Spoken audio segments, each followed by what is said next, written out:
Otherwise, I'll wake up and yeah.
Oh, you might as fucking well.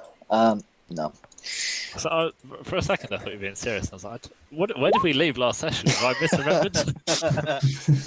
You wake up. Roll initiative. All right.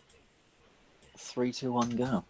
Hello. Welcome back. Last session was really boring, right until it wasn't boring. So first, you spoke with the council, who gave you an update on the situation and brief of what they would like you to do during the ball. Place a ring on Sarah and Sorbin Fateheart, 2 half-elf twins who have connections to Lazarus, potentially Yara, and the cult of the Black Prophet as a whole. After that, it was a bit of a shopping episode. You sold a bunch of items to Alfwin at the last spell, and Balzanor acquired a new shield. Griffin also attained a new shield in the Root District after being nearly swindled by the individual selling it to him. He also had the Spear of the Talons identified and found out it had some unique properties, but also that it was a very dark and dangerous weapon that was connected to another entity on a different plane, and potentially gave the Great Talon some sort of power. Doc also made an appointment to have a tattoo done that might increase his constitution. Griffin went to speak to his god Tyr, who told him that for him to become a Justicar, he would follow a different path to other paladins in his order. Instead of a noble knight who upholds and embodies the law, he asked Griffin to become a nightmare for those who break it. Balzanor saw a vision of a demonic version of himself in the mirror in a tavern that evening, making him potentially wonder where Sorcerer's lineage really comes from, what secrets his powers might hide. And most notably, early the next morning, Doc, without telling anyone where he was going and with no one to see him, took the Spear of the Talons to the Temple of Apollo and communed with Apollo about the spear. Apollo told him that it was powered by a powerful entity that could give power but might have some dark consequences. As Doc tried to attune to this item, he was suddenly transported to the plane of pandemonium, the plane of madness, wherein he spoke to the Black Falcon of the Black Falcon's Den. The entity spoke with Doc on many matters, such as its involvement with the Talons and why Doc and the rest of you were attacked. In the end, it asked Doc to renounce his god or go to the material plane and find him a new champion. Denying Cathaniel's offer to be his new champion, so Doc could go free, Doc decided to say no to all this and stay here in Pandemonium for a day and wait it out, so he can prepare a spell to try and get him back. Me and JJ actually went through all that over the weekend, and you can maybe learn a little bit more about what happened there at some point. But picking things up, so you've all woken up this morning, and Griffin, you've heard a message from Doc through the sending spell, basically saying, "I'm in the plane of Pandemonium. I'll be back soon. When I come back, I might be a little different, so keep an eye on me." I shall relay to the others that Doc is fine. He's gone shopping. Be back in due course. Go to the shopping mall. Your time. It's one hell of a shopping trip. Yeah. So you know sort of where, obviously, well, I don't know if Griffin would actually ever tell you, but you know where Doc is. And, I mean, is there anything you would like to try and do is there anything you can do to aid him in this matter? Or does anyone know anything about the Pandemonium? You can make Arcana checks to try and identify that sort of thing. Okay. Oh no. So Griffin, whether it's puts on a learned face. You put on a learned face and just slightly grip the axe a little bit tighter, and it begins to tell you tales of Pandemonium, the maddening plane, a place where gods and men send things to be exiled and to die. Nothing, well, hardly anything ever really comes back from Pandemonium, and if they do, they're generally tainted by its madness and maddening effects. This is where you'll find places such as the caverns of Pandemonia, with the howling winds that call through there and make people hear all sorts of maddening things, and more often than not, turns people deaf. There is Limbo, the just ever-present darkness of Limbo, where that could be really good, everything's just... and there's all sorts of other places. With a 30, you'd know it's a large cavernous space, and yeah, Doc is in a little bit of trouble. Doc is in quite a bit of trouble if he's stuck there. You maybe would know. I'll say to the others, did any of you actually like him? Right, he was rather fond of the dwarf. What was a footstool? He had a charming sense of humour. Are you fucking blind? You fucking blind? You're fucking blind. You can't see him? Yeah, I will relay that if he does come back, based on my knowledge and also his warning, that we might have to put him down. Yes, well, I'd say with a 30, you would know that obviously if you're not there for too long, then you might be fine. It takes one of quite strong mental constitution to withstand the sort of maddening effects. He's ruined then, isn't he? But you know, things are often, you know, things are exiled there. Actually, maybe with a 30, you would remember a tale of gods that have been exiled there when they didn't do their duties, demons and devils that were banished to this sort of plane, and all sorts of stuff who have never been heard of since. Is a really dark and slightly evil place.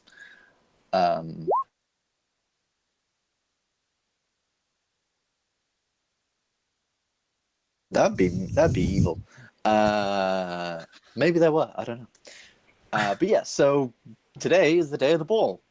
It's say like 8 o'clock in the morning now, and you have until 5 to start getting ready for the ball and doing all your stuff for it. So is there anything? Long soak. Yeah. Yeah. Is there anything anyone would like to do for the day? We need to pick up our clothes, don't we? Yes. Pick up your clothes from Gladwin's Glamorous Garments. You need to pick up your blades and things from Hammer. And beyond that, is there any last bits of shopping or last little bits anyone wanted to go to or do or people to speak to? Or are you... Have we had a long rest? Yes, at this point you're waking up from the long rest, preparing your armors and things like that. Terrific. So you can all get back your lovely spell slots and your health and your everything. In Doc's absence, if he is going to be absent for the ball, if he's not back, do we take Damien? It's just extra muscle. Yeah, Damien can do a single heal, so it's kind of the same thing as Doc. The man who has repeatedly bailed you out, this in like that. He's as good as an NPC that we picked up a week ago. Yeah. I would like to do a little bit of training with him. Yeah. Regardless of whether he comes with us or not. Yeah. And, don't know. Yeah, just... Yeah. I believe you said you were doing some training with him yesterday evening as well. He definitely seemed very, very off. He definitely seemed very, very off yesterday evening. But this morning he's got a little bit of vigor back. And though he does seem a little bit absent, he is, you know, putting all of his effort into this training you're giving him and things like that. He's definitely improved this morning in maybe the drills and sparring that you're going through with him and things like that. Yeah, he's doing all right now. Maybe do a little bit of praying as well, whatever, you know, paladins do. Yeah, sort of teaching him through some of the rites of sort of the Sun Guard and a lot of the sort of prayer rites and things like that, the pre-battle sort of rituals and that sort of stuff going through with him. And it takes you a little bit of while. And this stuff clearly bores him a little bit, but he also has that understanding of, but this is stuff I've got to learn, so I got to push through it. And he's, for the most part, a pretty good student in learning all this stuff, or at least, you know, at the very least, attentive, and he's trying. He's not terrible. He's not terrible. But yes, throughout the day, you can go pick up your garments and things like that. If you wanted to go have a bath, there is a bathhouse here. You can just knock off 5 silver. if you wanted to go have a bath. And we can say, don't look like this with no maintenance. Yeah, there's 2 in the capital. There's one in the Falcon District, which is a gold piece, not 5 silver. And it is obviously much nicer. The water is you've got like flower petals and stuff. Yeah. So the one in the Cloud District is just like a large sort of like Roman bathhouse sort of place. You're given a towel, and there are private rooms to be had, but in general, it's just a big steamy room where you can go in and have a quick bath, get all the blood and everything from yesterday's engagement. I'll get on that action as well. Yeah. Little paladin excursion. Paladin excursion. I'd think it's you and I just there in our towels, like when we're absolutely jacked, both of us, and then you just got Damien's like this weedy little thing in the corner. Yeah, Damien carries a massive fucking greatsword, but he's not. I mean, yeah, you guys are pretty big. And you do notice, Galahad, as you take off the belt of Frost Giant Strength, as you have to take it off. I don't take that off. I don't say that. that's holding up the towel. He's like a wrestler. Never put the belt down, because if someone takes it, you've lost your title. Exactly. And then as soon as the 7 foot minotaur comes in, every man feels inadequate. Hell yeah, they do. It's sticking out the bottom of the towel. Why have you brought your club in here? Oh. Oh, Jesus Christ. Fucking nightmare, no, it's dragging on the floor. Yeah, you all have a lovely bath. People, if you did attend Balzanor, people do sort of get a little bit scared looking at you in the bathhouse. People generally try and leave this group of pretty huge dudes to their own sort of thing. Yeah, you have your baths. You pick up your garments and robes, and you taking them back to the temple, the cathedral of Apollo, and you get dressed. You'll look very, very nice. What is it you are bringing to this ball? Remembering that Doc was the one who had the bag of holding, aka the bag that might be able to hold anything of use. Have we've got the rings, haven't we? You have the... No, you don't have the rings as of yet. They are going to be given to you at the ball. Okay. So we've got our weapons, like our concealed weapons. Yeah, you'll... And we got our armoured fancy clothes, or lightly armoured fancy clothes. Okay. Yep. Well, I don't think we can get much else in, really. Is there any smaller items you'd like to conceal or anything like that? You can make checks to do that, but... You know that orange lich eye that I've got? Yeah. Can I turn that into a necklace, please? Yeah, I mean, while you're at Hammers, he does deal in sort of small, does deal in small bits of metalworking for some individuals. Doesn't do it very often, but while you're there, he can just give you like a small chain and maybe just sort of like sort of drills sort of into the side of it a little bit to get that. And yeah, you can wear a small orange lich eye. What's wrong with of you? some description. With me, I want people to know what I'm about. Right. If anyone's detecting magic, I want them to look at me and I'll light up like a beacon.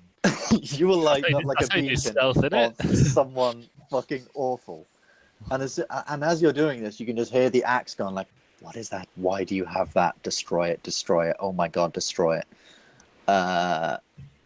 Sorry, Axe. What's your name? My name Felicia is Weave Carver.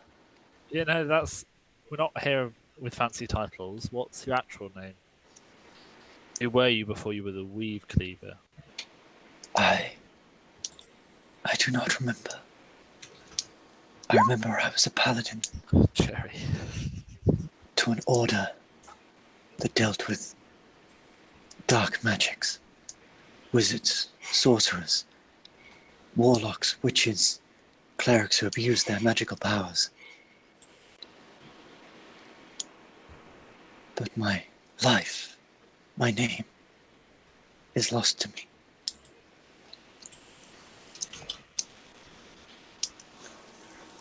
Well, maybe we can find it out a bit further down the line. Possibly.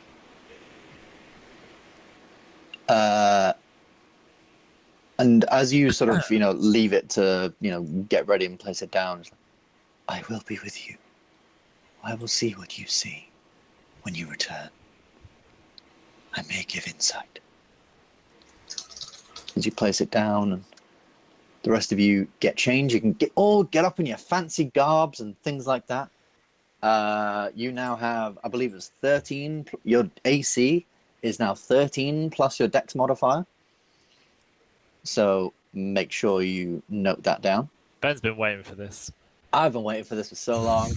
Fuck! So, your new AC, 13 plus dex. You do not have shields or anything like that. Pardon?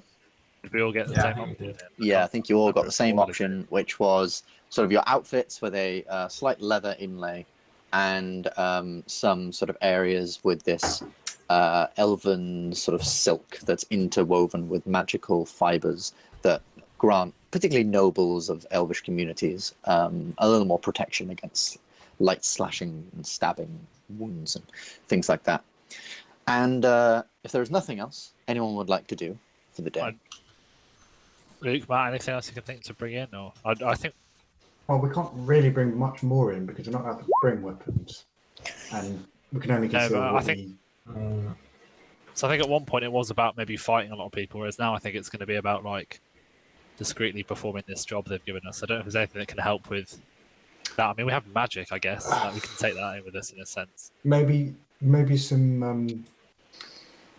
I might see if I can go back to the guy where we bought the clothes and see has he got any fancy shoes that can make a minotaur's feet not so hoof-like loud, if you know what I mean. So and still look fancy and go with the costume.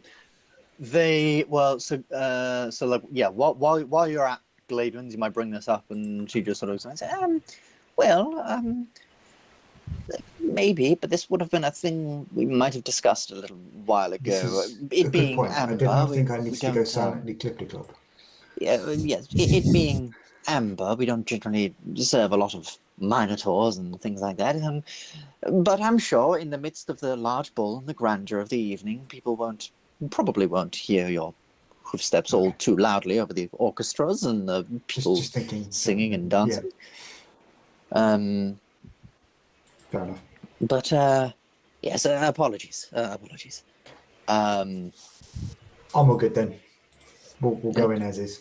Ben, does my immovable rod dagger look like a dagger when it's sheathed? When it's sheathed, no, it just looks like a little immovable rod. Okay, I'm bringing that. Okie dokie. Cool. Anything else? Doc? Oh shit, never mind. Alrighty then. Yeah, you all sort of get ready. As you go to Glaven, she does sort of remark on how, like, where's the other one? His clothes are ready. He already paid for them. You might as well take him back for him. Put him on the lanky one behind Galahad. Yeah, while Damien's there, he just buys some sort of off-the-rack stuff, a fairly decent jacket. It's not quite tailored to him, and it doesn't quite fit him. You can tell he's quite uncomfortable in it. Sort of small, like neckerchief tie, and sort of quite tight shirt, trousers, sort of tall, long boots, and things like that. He doesn't like being dressed up in this attire, but he deals with it for the time being. And as you go to Hammer does sort of remarks, all right, so this is how you use these items. I understand that this ball, you're not really meant to bring anything into it, bring any weapons or anything like that into it. So I've prepared for that. So you can turn the heads, you can twist the heads of these weapons all the way around. And as you twist them, it's almost like there's like a mechanical thing in them. So you can just hear the as it goes across like several sort of pins and things like that. A little bit like cracking a safe. So twist the heads 3 times one way, 4 times the other, and then you can unsheath them as swords or your particular weapon. And he hands you guys your canes, at which, you can sort of see that twist 3 times one way, 4 times the other, and then all of a sudden, what comes out is a beautiful, sort of very, very thin, gleaming rapier. Deals 1d8 piercing damage. Balzanor, yours is very, very interesting, and he gets very, very excited to hand yours to you, because yours is literally just like a big, sort of obsidian-looking, sort of horned skull sort of thing on the end of this, quite sort of beautiful dark wooden cane, and he twists yours, and then it drops, and and in the center, instead of there being a blade in the center, there's just chain, and the head just drops like, and it just lands on the end, and you just start spinning it in place, and like, here's someone in the end with this, and they are going to drop. So here you are, sir. And when you want to put it back in, just feed the chain back in and twist it back, or feed your blades back and twist it back, and it should be good to go as a cane once more. Nice. Yeah. So you're his favourite kind of customer, Matt. Absolutely. He is. You can tell he is he was excited to work on this. Absolutely. If you want that, I'll add in your your thingy-majig. Flail. Was it flail? Cane. Did you add the shield as well, by the way? I didn't. I forgot to do that, but okay, I don't have it at the moment. So yeah, I can't use it at the moment. So 1d8 plus strength. Dropped a lot of money on a shield that he won't even use in the next session. And so, with that, with your weapons gathered, you can have ornate panels sewn into the back of your outfit. Oh. A big old you've got one of those leather jackets with a massive design on the back. Or you could have done, how in Wonder Woman when she has a sword, down the back of her dress, sort of thing. A little bit too obvious like that. in that one. Maybe. She's just crumpling it between her butt cheeks to hold it in place. Absolutely. That sword. You proud of that, Sam? That's on the internet now. That's all right. I'm sure most of the internet agrees with me. To be fair. Yeah. Okay, and with all of that preparation done, the day sort of turns to the evening, the sky begins to darken, and as you're heading towards this ball, it's not quite well, actually no, by the time you sort of gathered your things at round 5 and got things ready, it's probably turning to sort of dusk now. As you're walking through the streets, there is much celebration. Not only is there a celebration in the capital, but the council have used what little money they can to try and pay for drinks and sort of fancier wines and bunting and things like that for many other taverns and places near and around the castle, so that there can be a wider celebration outside. Lots of musicians are playing in the streets, and lots of sort of lovely smells as you're walking through of fine meals being cooked for the pleasant evening. Lots of people outside are selling masks to the children on the streets who are dancing through the streets to the sound of music coming from within taverns and places like that. People are already starting on the drink, and you can hear sort of local folk songs and tales being sung throughout the places. And every sort of street you go by and turn around from the cathedral to the castle, you can hear a new either sort of bunch of drunkards singing, or a beautiful violinist or something inside a tavern, or a beautiful singer in a tavern as well. And finally, you make it to the sort of bridge over the castle. Even from out here, you can see the splendor of the evening. Over the bridges, dancers spin and twirl through the skies, glimmering with an arcane glow that lights up the area around you.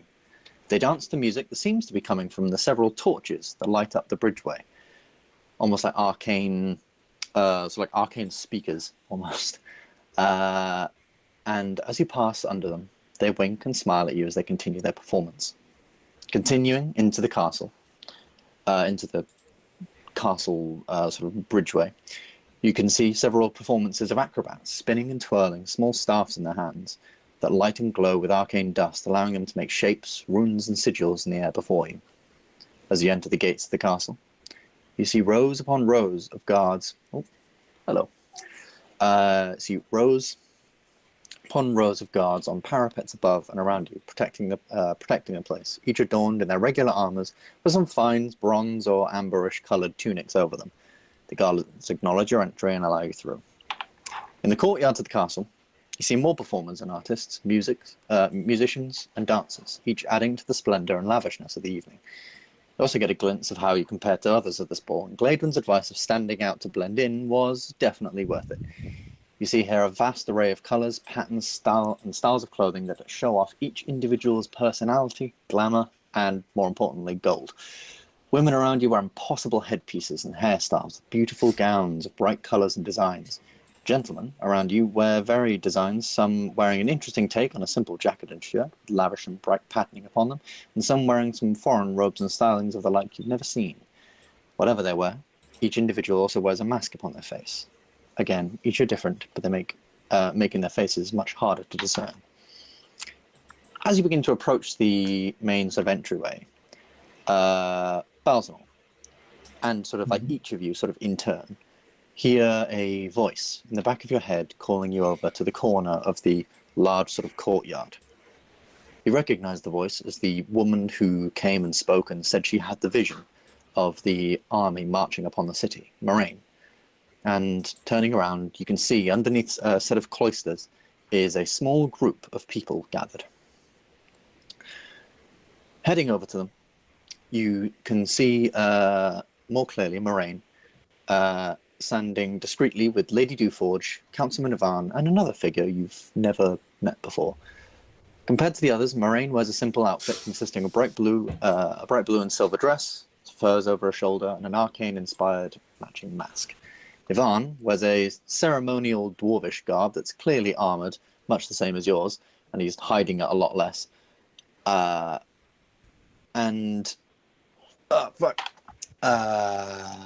Lady Dewforge is wearing a bright and beautiful gown that sort of puffs out around her sort of waistline.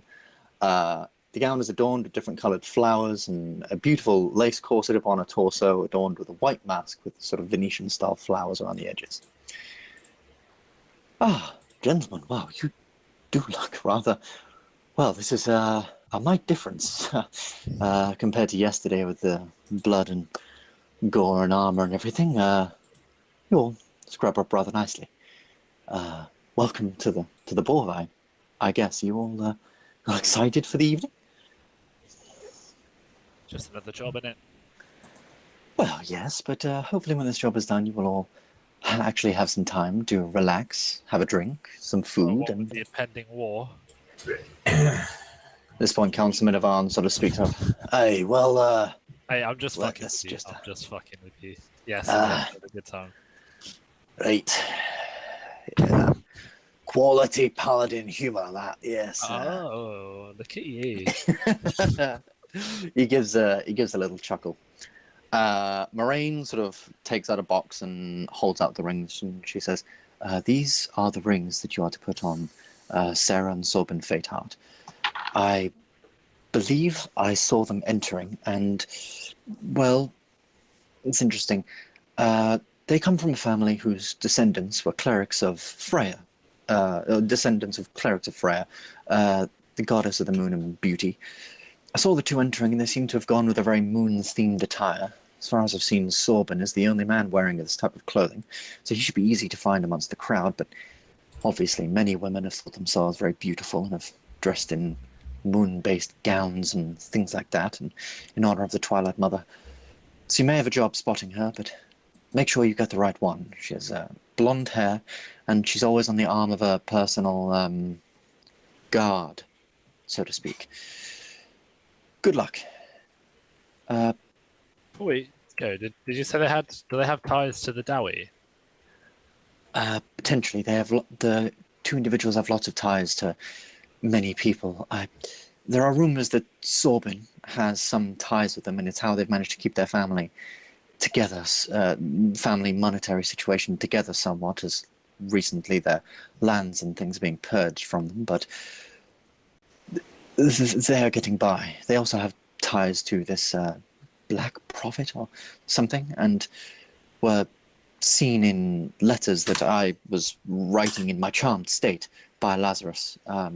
They were mentioned in conjunction with Lazarus's name. We need these rings to see if we can scry upon the two individuals, learn what they know, and maybe, very, very quietly and subtly, learn of any other lords and ladies that are against us. in this fight. That is of the utmost importance. Okay. And to help with this job. Oh wait, where's the dwarf? Where is Dokrumir? He's on a shopping trip. He'll be back imminently. A shopping trip. Something about a new spear. Only he knows. Is that the spear he was holding? The one that he said was dark and rather dangerous. Do you know? Actually, it's been what's it been? Half a day? I just can't remember. Well, Ivan just sort of like pipes at this point. Started early, have we? Well, you know me, Ivan. Well, you don't know me at all, actually. No, I don't. Maybe this evening we'll get to know each other. Yes, I'll buy you a drink. Lad, no offence or anything, but I'm a councilman. I'm paying for a lot of this event. I'm buying you most of the drinks tonight. That's okay. And it's an open bar. Ooh, okay. It's the best time to buy someone a drink. Yes. Well, I guess in the absence of Dokrumir, I saw the lot of you, and though, don't take this the wrong way, I'm sure you're all very, very capable, but you all don't seem like the most discreet bunch. So I've called in a favour, Guardians, meet Hunter. And JJ, would you like to describe this new character you're playing for today's session? So they are like full face masks, so quite difficult to see. Like middle, slightly below average height. Long sort of brown hair is like tied up, sort of like very like severely and tight. You know, like you'd expect, sort of maybe like on a military officer or something like that, or you know, like a high society gentleman, like, you know, tied up and neat, wearing, you know, probably fairly plain but simple, sort of like plain by the standards of everything, but you know, like with enough adornment that they can get by in terms of like, you know, clothing in this event. Probably generally all in sort of like dark colours, like navies and things like that. She has, well, they have some experience in this field, and I thought, well, I called in a favour. Maybe they could be of use. Anyways, Ivan, we better head off. Don't want to arouse suspicions. We got things to do. Yes. Well, good luck, of course. Should you need anything, should you need any help, we will both be in there, amusing the crowd, so to speak. So, yes, and let us know when the job is done, so we can have our guards. Well, just keep an eye on them, and then you lot can enjoy your evening. Anyway, Guardians, they both sort of bow and look at you, and Ivan and Lady Dewforge walk away.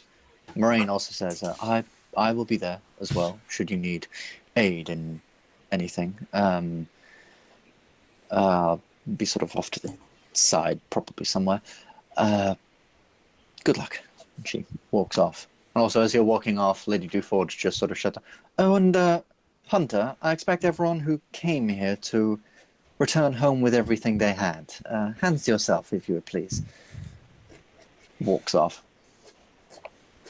I like this guy. So what you're basically saying there is, if we steal stuff, we can blame it on Hunter? Is Hunter? A scapegoat? Yes. Yes. The full guy. Yes. So you've acquired a new ally for this trip. It seems they're being called in on for a favour for Lady Dewforge. Is there anything you would like to, any last preparations you would like to do before you enter? Any last conversations or anything like that? We may have been gifted you from our friends the councillors, but we have a very rigorous application process. Just ask Damien. He had to kill the fucking head of a society of assassins to even be considered moderately okay. Wait, hold on. That's what you guys consider moderately Yeah, I don't know if you Okay. know much about us. If I don't think Galahad's been teaching you the right sort of stuff. We do this on the reg. Just last week, I killed Captain Galahad. Well, I helped kill. Don't tell Oramis. I helped kill him. I held him still while Oramis did the killing blow. Anyway, You got the assist, bro. I did get the assist. Yeah. Yeah. Listen, I know you've done well, whatever, but don't get ahead of yourself. Okay, there's a long way to go yet, Damien. Jesus Christ. Anyway, Hunter. So yes, if you could just list us maybe your 3 best skills and your favourite beverage, your favourite alcoholic beverage. Go. Well, first of all, I'd like to say, for the purposes of this evening, please call me Jeremy Buttons. First of all, what is that atrocious Yeah, accent? Well, you can find That that sounds this evening nothing I'm like taking on the Jeremy character of Buttons. Jeremy Buttons. I come from a far-off, small lordling province. My father is unwell and therefore not able to make the journey, so I am here in his stead. Oh, you're so boring. Precisely. The Buttonses, they made their fortune in sheep. Oh, God's sake. Started out as noble, simple sheep farmers. We moved Stop. into textiles, and then obviously with textiles there comes buttons, and as a result you have the family name of Buttons. You've not answered my 3 questions. My 4 questions. What are your 3 important skills, your best skills, and your favourite alcoholic beverage? That's actually just 2 questions. There's 3 points, answers. God damn it. Rigorous application process. Well, I'm very good at hiding and going unnoticed. Okay. I am quite good at reading people and the environment, and I'm very good at removing things that people would prefer to keep. Okay. Let me ask you something. Battle of the accents. This is Galahad from the West Country. This is. Would you describe yourself as something of a rogue? No, good paladin, sir. I am a little lordling tonight. However, one could describe my activities in the past as roguish. Yes. Staying out after curfew and what have you. You bloody scoundrel! Scoundrel, staying out after curfew. God. Favourite alcoholic beverage? Favourite alcoholic beverage is a nice little half pint of stout by the fire. God. This is a serious question, this next one, and this is the sort of the ultimate determinant about whether you can join our group or not. Are you a virgin?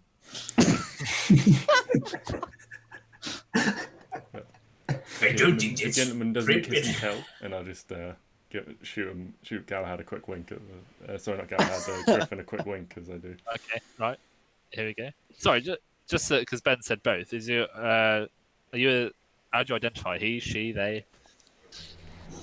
Tonight I am a he. I have been known to go by many guises. Okay. You're an intriguing and at the same time boring individual, Hunter.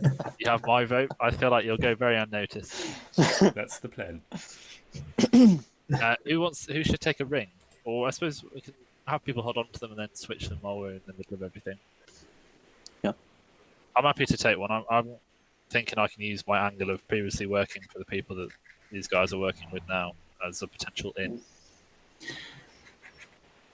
I see personally my lack of stealth, so that I would probably be best used as distraction. Yes, I think you've identified. So don't give me a ring. Yeah. So I'll be somewhere else. So when you give me a signal, I'll make like a big noise and fool of myself, and then you do like a switcheroo or whatever needs to be done. If we could sort of somehow convince people that you're some sort of entertainment and you can like fire, that would really because I can juggle fire. I mean, I would say out of the 3 people that are currently here right now, Balzanor is probably the most famous because he helped end a fucking war in the north. hang on a minute. I've been dead for 900 years. That's fair. Yeah, Galahad's been dead 900 years, and Griffin, you've been mainly sort of, just Griffin, regular you're paladin irrelevant. stuff. I'm known in the gutters. They know me in the Yeah, gutters. Griffin, you're just small shit. I'm I will mess you up. going to start creeping into the background as they start arguing. I want a fictional contest by throwing shit at you while you're in midair. Tell me you're bad now, huh? You're big shit, huh? You got killed by big shit. I only lost because I made a bad judgment call. Yeah, it didn't happen, by the way. Sorry, Hunter. It was a weird We're dream. normally so much more sophisticated. This was a dream that apparently we had at the same time, and it just seemed Yeah. to sort of align somehow, or we don't It really must have know been how. when we slept together. We must have shared dreams. Probably when we bonded over building and rebuilding roofs. Yeah.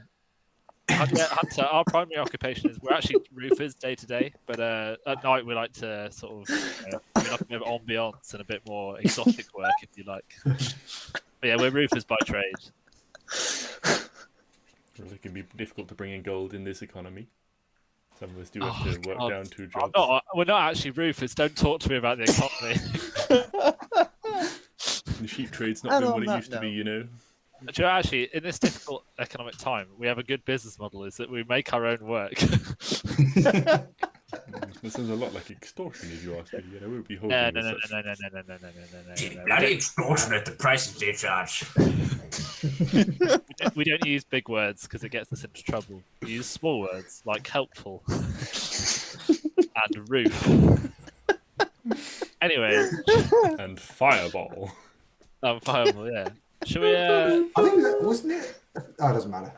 Mind details. Carry on. Oh. Let's go in, do a little, and go from there. Alrighty. So, you move from this very interesting point of conversation towards the entrance. I'm assuming you guys obviously you left the tickets, you left your invitation to the ball at the Cathedral of Palor. So obviously, you brought them, and you're now waiting in line to sort of enter into this space. In front of you is an older sort of half-orc couple. The wife dressed very similarly to the husband, it seems. Both of them being sort of broad as a barn door type people, and they're having a bit of a spat, bit of an argument about about sort of whatever. You can't quite tell. As the queue sort of begins to push forward, you can see that there are 2 guards, well, 3 guards really. One who asks for your tickets, he's in a little booth, and then 2 more that sort of giving people a pat down. As they're giving people a pat down, they notice, sort of they feel something in the half-orc lady's boot, and they do pull out a small blade. She starts going on about, it's for my protection. I need to be protected in this ball, and there's a little bit of an argument, a little bit of a thing in front of you before it's very, very sort of quickly settled, and they're like, you'll get it back and whatever. And they're allowed in. And then it comes to you guys. One guard asks for your tickets and notices you have 1 or 2 people as guests of yours. And so you are allowed entry. The guards... I'll take it. Yeah, you get a guess. So I'll just obviously... run back and get Geary. No. This is my bodyguard, Gary. Yes. You might know her. My bodyguard is much more famous than I am. So as you sort of give your tickets, the guards begin to sort of pat each of you down. You guys didn't really bring anything particularly dangerous except for your thing, so I'll just roll and see. No. Okay. Oh, okay. You kidding? Galahad brought those guns. Yes, they do sort of notice your belt, but being a little bit different than the rest of your attire, but they don't think too much on it. Everyone's wearing some really weird. I don't think the belt's going to be a problem. Yeah, exactly. They don't seem to notice your canes. Maybe they sort of take a look at them and, expecting people to be wielding such things, they almost try and pull the ends off a little bit, very, very lightly, not to try and break them or anything. But they're like, oh, no, these seem fine. Hand them to you. And then one of the guards steps up and says, right, so obviously we know who you are and we know what you're all able to do. And we've been warned about certain magical arcane focuses of sorcerous power and origin, what wizards use to focus certain spells and things through obviously these can come in many different shapes and sizes. You lot wouldn't have happened to have brought such things with you into an event such as this, would you?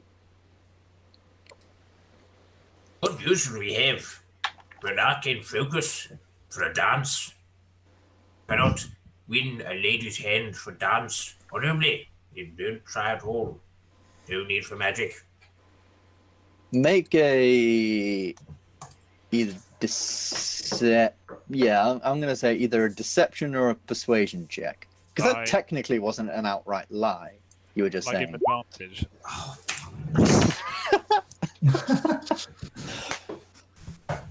Even with advantage, the guy's looking at you like, well, you've obviously got one, sir. If we could please have it, that would be. Sorry, are you taking everyone on arcane focus? Yes. Would either of you guys happen to have brought yours? I mean, obviously, the other guard sort of comes up to you like, all right, I'm really, really sorry, sir. I know what you've done and everything. I feel really bad about this, but we're going to need it. It's policy for everyone. I'm really, really sorry. You can try and give him a fake one, or you can give him your actual real one if you have something of equivalent to sort of give. You're just speaking to... For this individual, just speaking to Galahad. Okay. I'm tempted to tell him to try and come and take it, but I'm not going to do that. Early because we didn't get let in.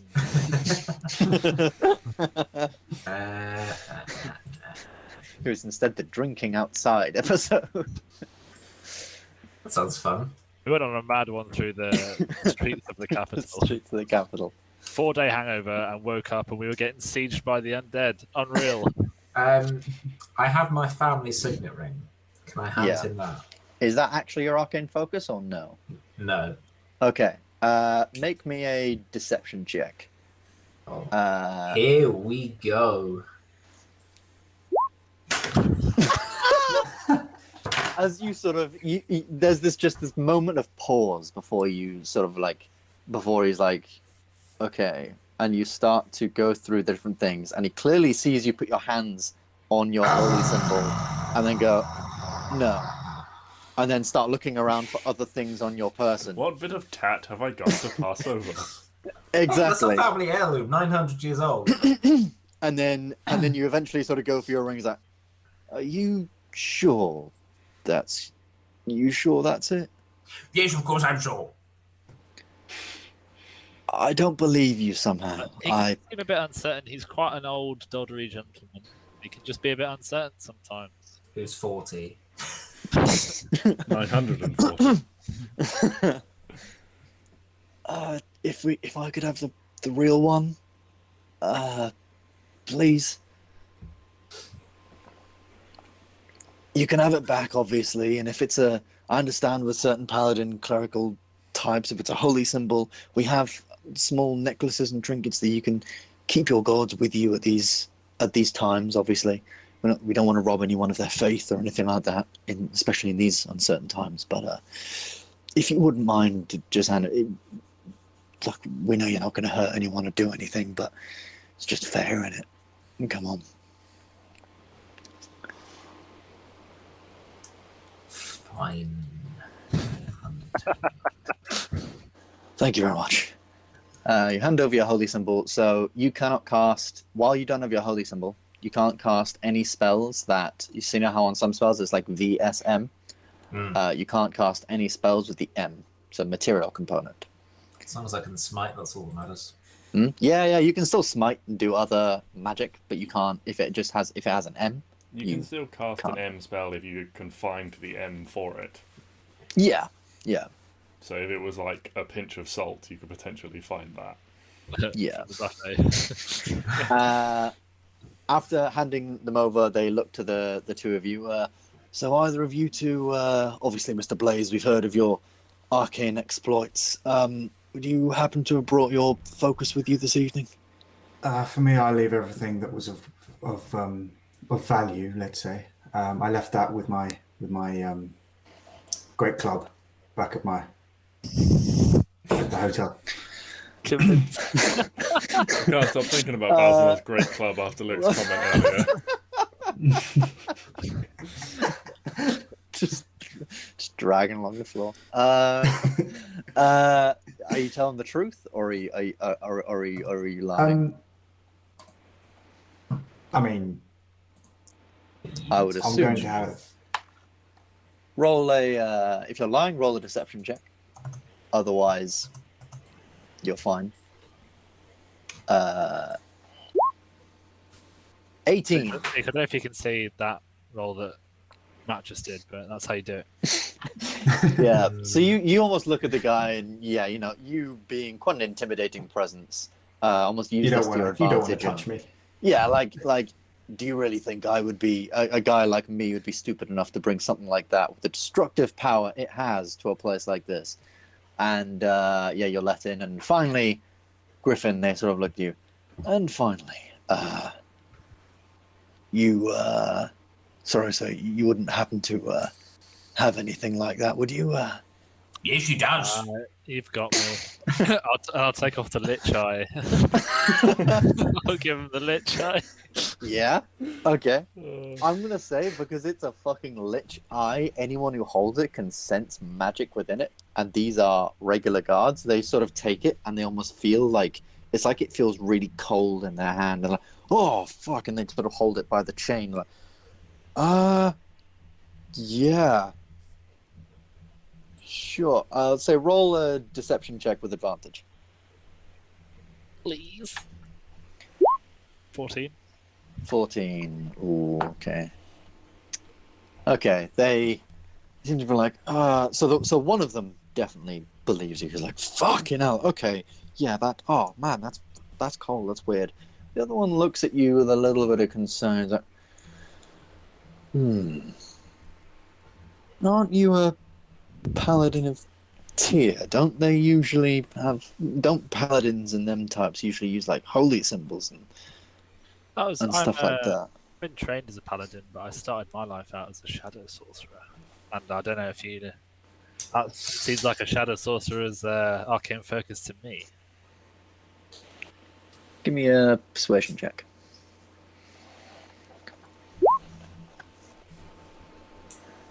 12. It's very annoying. These are very middling rolls. Not very helpful. The guy sort of looks at that. Tell you what. Fine. I'll be watching you. I'll be having men to watch you. I'm really sorry. We obviously know who you are, but I mean, as I said, it's only fair. You know, everyone's been asked for this sort of stuff. It's not just you. You seem like decent enough people, but Decent enough. I'll have people watching you fairly closely. But otherwise, gentlemen, please, I believe that'll be all. Enjoy your evening, and you are let in finally to the ball. You are. Damien is looked at, but he doesn't really use an arcane focus. And Hunter, I don't believe you have. No. You don't have magic. Can I have positioned myself sort of like as a separate like entity behind this group and just sort of watched all this take place? Did I see where they put Galahad's holy symbol when they took it from? Yeah. him? So the Is one of guy, them just like so the guy in holding the it? booth. Is he like putting it in a bag or? So the guy in the booth has taken it, and he's sort of put it off to the side in a small little bowl of trinkets and things. He's like wrote down and put like a little tag on it to make sure it's obviously identified. And then another guard you can see is sort of like shuttling to and fro a place within the castle itself to sort of take these items and take them inside. Oh, okay, so it's like been taken away from the entrance. Yeah. Okay. Somewhere inside, which is potentially good, but So still it's sort not of away it's from not this. directly by the entrance then. No, not quite. All it is for this moment. So it is in this little bowl just behind this booth for this moment. But one guard is like in the booth and one guard is doing everything else. yeah. there's one guard in the booth, two guards sort of checking people over, and then you can see maybe just walking away is a guard with a small bowl of things with tags in it, and he will soon come back and sort of relay back and grab any trinkets or items that were confiscated from people. Galahad, have you got a ticket? Yeah. You'll never get your arcane focus back if you don't have a ticket. They sort of match the invitations to the things they've taken off people, sort of thing. Was there anything you would like to do? Would you like to try and steal it back from this booth, or Not if the booth is like separate from the one doing everything. Doesn't seem the most feasible at this point in time. that's fair. I was Right, hoping so- they'd have it on their person. If anyone had to lose their arcane focus, Galahad is still very useful in a lot of other ways. Yes. So with that, Normally, I'm quite persuasive. yeah, I feel like if this is Oramus, this would have been a very different situation altogether. But he has plus We 8. did everyone else's arcane focuses if Oramus was there. Oramus would have had the guard's trousers. Yeah, So please wear them. Be an honor. with that, you can all sort of you're taken sort of in by some guards. Or at least there are guards like lining the posts, all sort of wielding glaives and shields, and with this sort of adorned armor. As you sort of step forward into the castle, large doors open before you, and your head led down a short sort of corridor before another set of doors open. As you enter, you're immediately stunned by the glamour and presentation of the evening. In the interior of the castle, it seems the throne room has been converted into this large ballroom space. There is a staircase before you that leads down into the forum, where nobles, lords, ladies, generals, knights, and other rich folk loyal to the crown have all gathered for this celebration. No two people are alike, and much like yourselves, everyone has put thought and meaning behind their garbs and outfits. See people in outfits of all shapes and styles and splendors. You can smell the rich scent of wine and the candle smoke, as well as a murmuration of perfumes that people have worn to such occasions, and you can hardly hear your own thoughts with the sounds of chatter and beautiful orchestral music echoing throughout the hall. One thing that takes you about this room is that it's actually quite dark, with many torches lighting up the interior around the edges. From the ceiling, however, there is a beautiful spectacle. An illusion of the night sky appears above you, stars and moons slowly making their way across the room. The image shifts slowly, and as you step into the room, an aurora borealis trails its way across the sky, lighting the room and those within with beautiful strokes of green and purple light, accented by the warm candles and torches. Across the top of the borealis, you watch as two individuals, similar to the ones you saw outside, dance throughout the sky, as if gliding across ice on skates. Their movements mimic the rhythms and flow of the orchestra perfectly, performing dazzling feats of acrobatic prowess high up in the air. Eventually, disappearing off into the darkness as the borealis disappears and a new galaxy image emerges above you, bringing the room to awe. As you step past the doorway, inside, an elven man greets you. In fact, he is the one that you've met multiple times before, who led you into the castle on occasion. He looks you over, possibly confused as to where Doc is and how well you guys have neatened up compared to yesterday when he was complaining about all the blood and gore. But doesn't really ask questions. Instead, he places a small wand to his throat and announces, "Ladies and gentlemen, the Guardians of Ambyr, Griffin Asahi, Balzanor Blaze, Galahad Astrador, and guests." It is at this point you stop and notice everyone halt all their conversations and turn to look towards you, and begin clapping. A loud rupture of applause fills the room for a moment, drowning the orchestra's tune. As you step to the bottom of the stairs, many come and try and shake your hands and thank you for the work you've done. You learn way too many names and faces to ever remember, but are maybe quite appreciative of their gratitude nonetheless. And after a few moments of handshaking and introductions, people go back to their conversations, inviting people for dances, for drinks, for food, and the tune picks up as the evening truly begins. So, as I said, before you there is the sort of like forum where people are mainly drinking. In the middle of the room, there is a sort of large spectacle. There are four sort of large statues, four horsemen, knights of Ambyr, who sort of surround this large sort of ballroom dancing space. Behind that is another sort of talkway, and then behind that is where the throne would be, but is now filled with an orchestra. And you can see, leading the orchestra, singing, is Artemisa.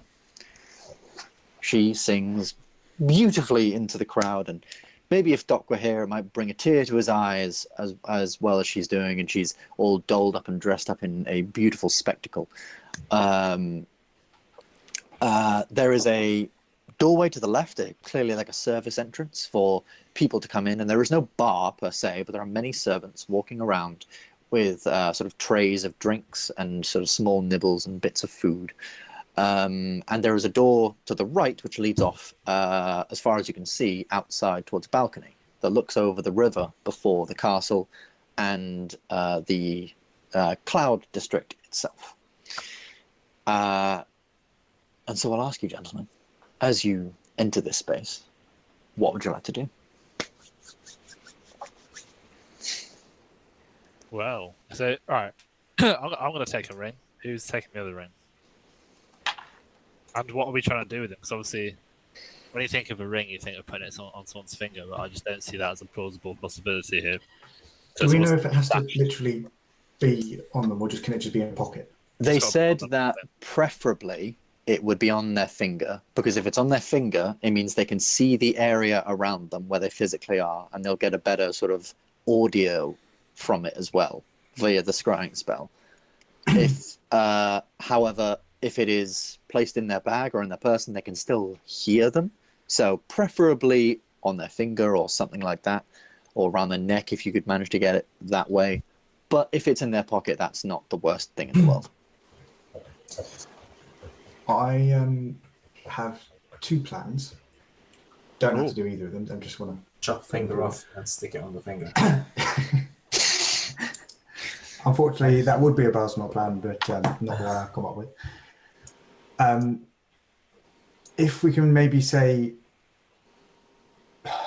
lose them in a game of cards, in some instance, just sort of wager the ring in a game of cards. Yeah, yeah. Interesting. Or we just say like, oh, try this on, and then I don't know, I can do like chuck some fireballs somewhere, and everything has to rush out, and everyone's too lost and panicked, and they haven't realised they've still got it on their finger when they leave. Okay. Those are my two random thoughts that came to head. The first one, very suave, well put out. Second one. Second one, I was thinking I want to make fire. It was like you had to fill a quota of two plans. You had one quite good one. Second, just... I don't think they're losing the game of cards. Is Ben,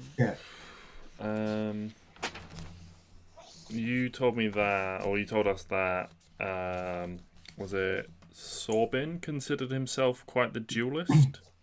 Yeah, he was known in local sort of like dueling circles, dueling for sport, not actually, for fighting.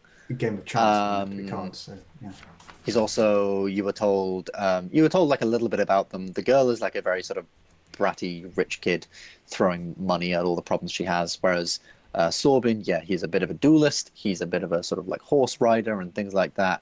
Think general Ponzi rich folk of a medieval era, sort of set up dueling and archery and horse riding, but has never maybe ever actually had any experience in a battle or a real fight or anything like that.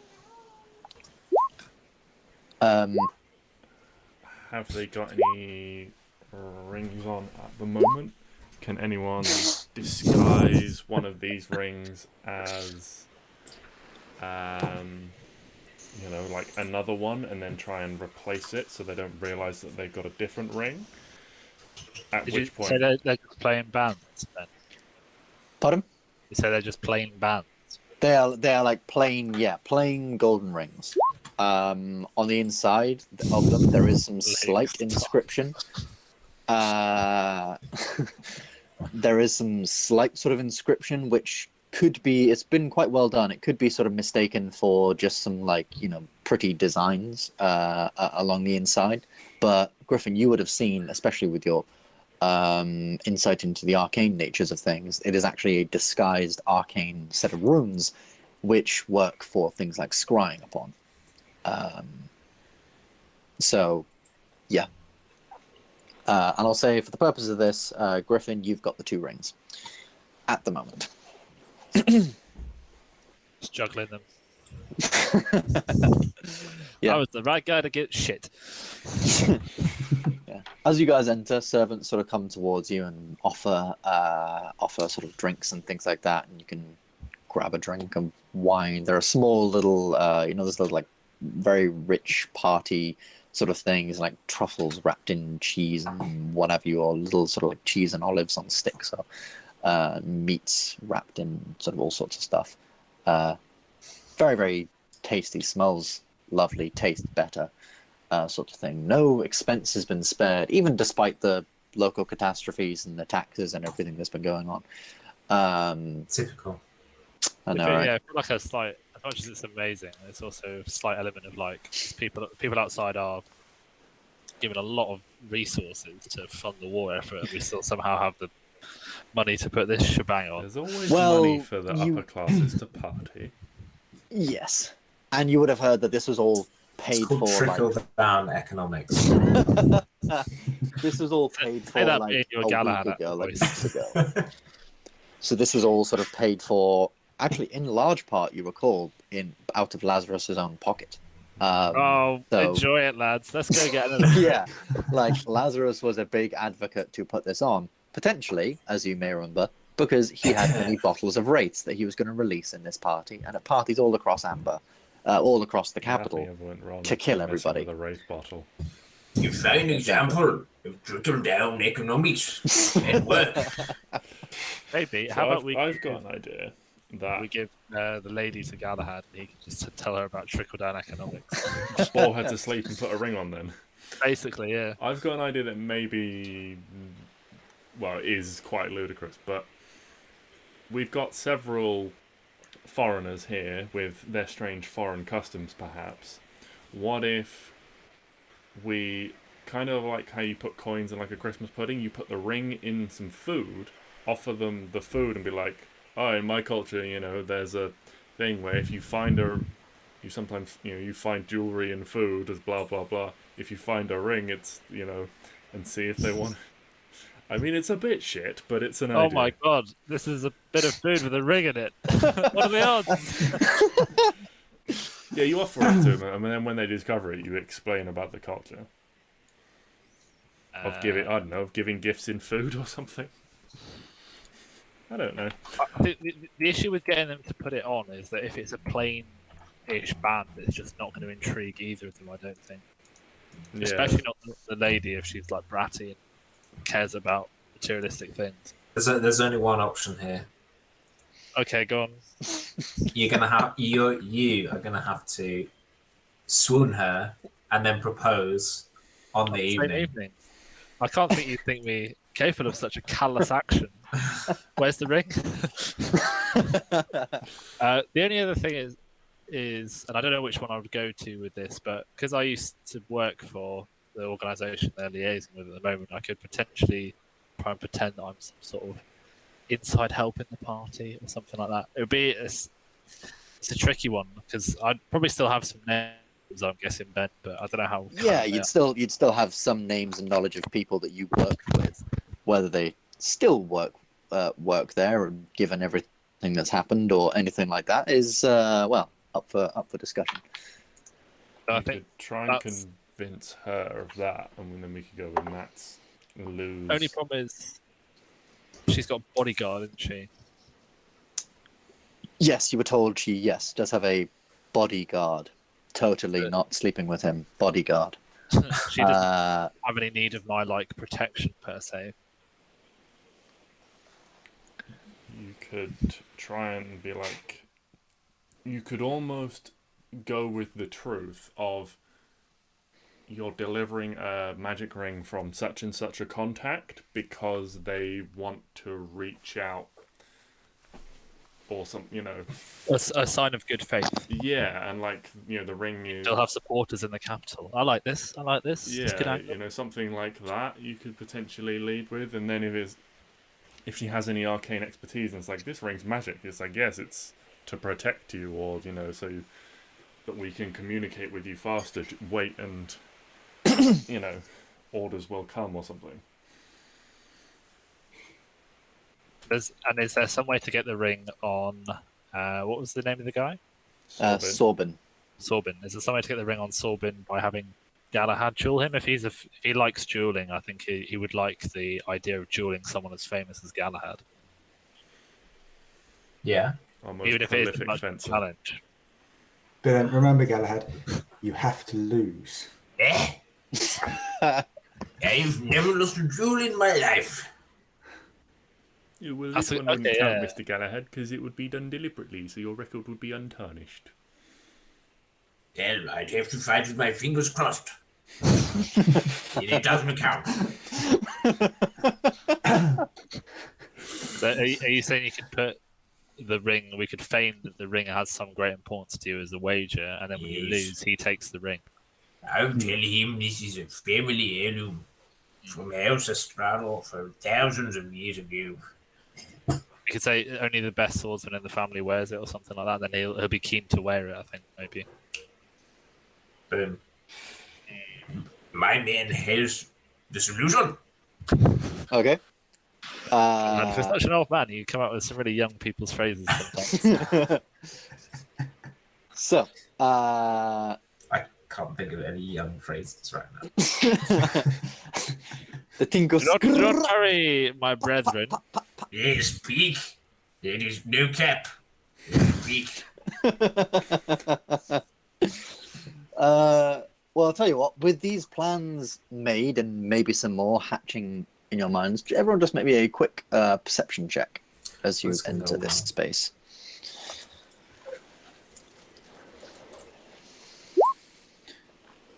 Wow. Yeah. Doc got fucking perceptive, didn't he? Shame he's not there. A lot more than Galahad did. Should we take a little break right there, reset, come back, rerun? I mean, this didn't happen, did it? Did it? No. If we have a break now, we'll come back and do the perception. These are nice drinks. I like to think that this is me leaving them to make plans and just sort of like keeping an eye out and sort of just like floating like in the vicinity, but pretending not to be associated while they make plans.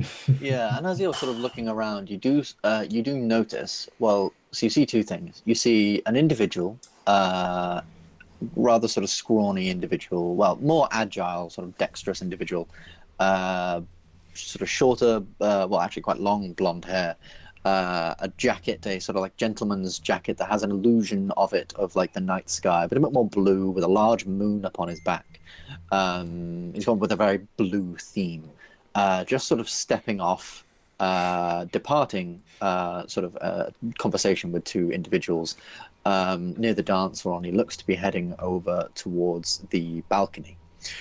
And I'll say with the 26 as well, you also sort of look around and you can just hear suddenly just this uproarious, very posh woman laughter of a group of individuals, and your heart almost sinks a little bit because you can see this group of individuals who are all laughing, commenting on the fact that each of them have come here with men on their arms and are all wearing dresses that are blue and beautiful, that are ceremonial towards the goddess Freya, goddess of beauty. And they're all sort of remarking on the fact that, oh, we've come dressed in the same sort of thing. And the gentleman like, yes, but my wife wears it best. Oh no, you wear it best. Oh, I love the way you've done that sort of thing. And they're all laughing, and you can tell just sort of like just from a brief look at a lot of them, it's a lot of laughing, but also sort of like, yeah, but I'm wearing it better. And they are sort of slightly off to the left in a sort of larger group speaking near the sort of dance floor ish.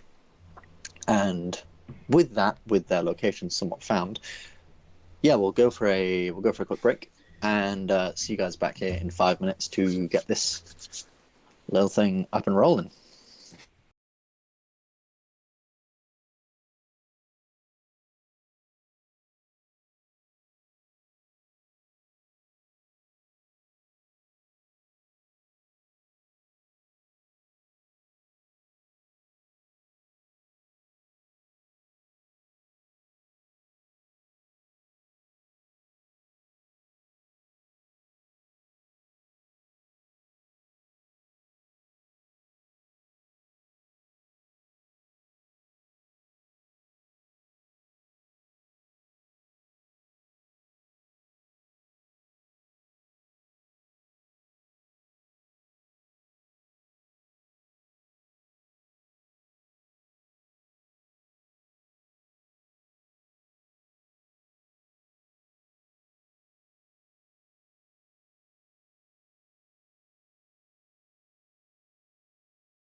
You better not kill the main DJ.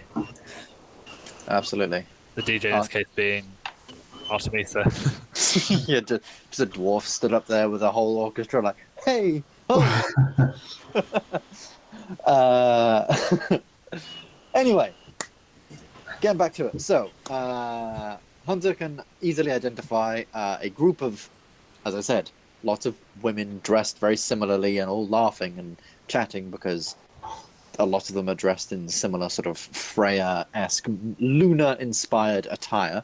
Many of them, or some of them, have sort of men at their arms and things like that. Some of them don't.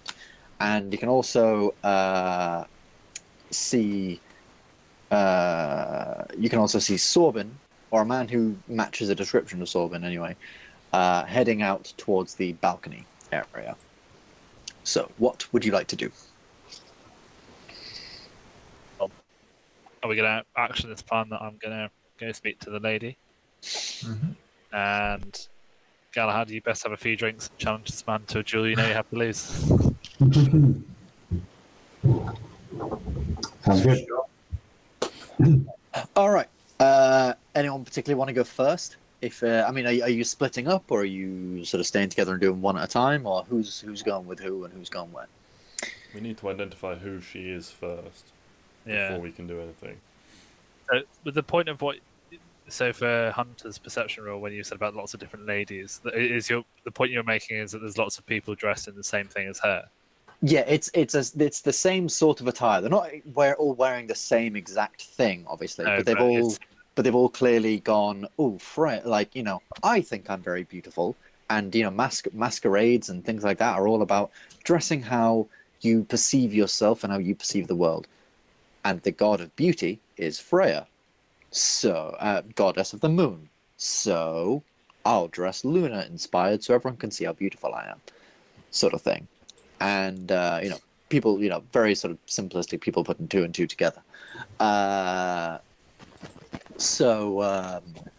it maybe shows you what kind of a man Sorbin is, that he's done exactly the same thing.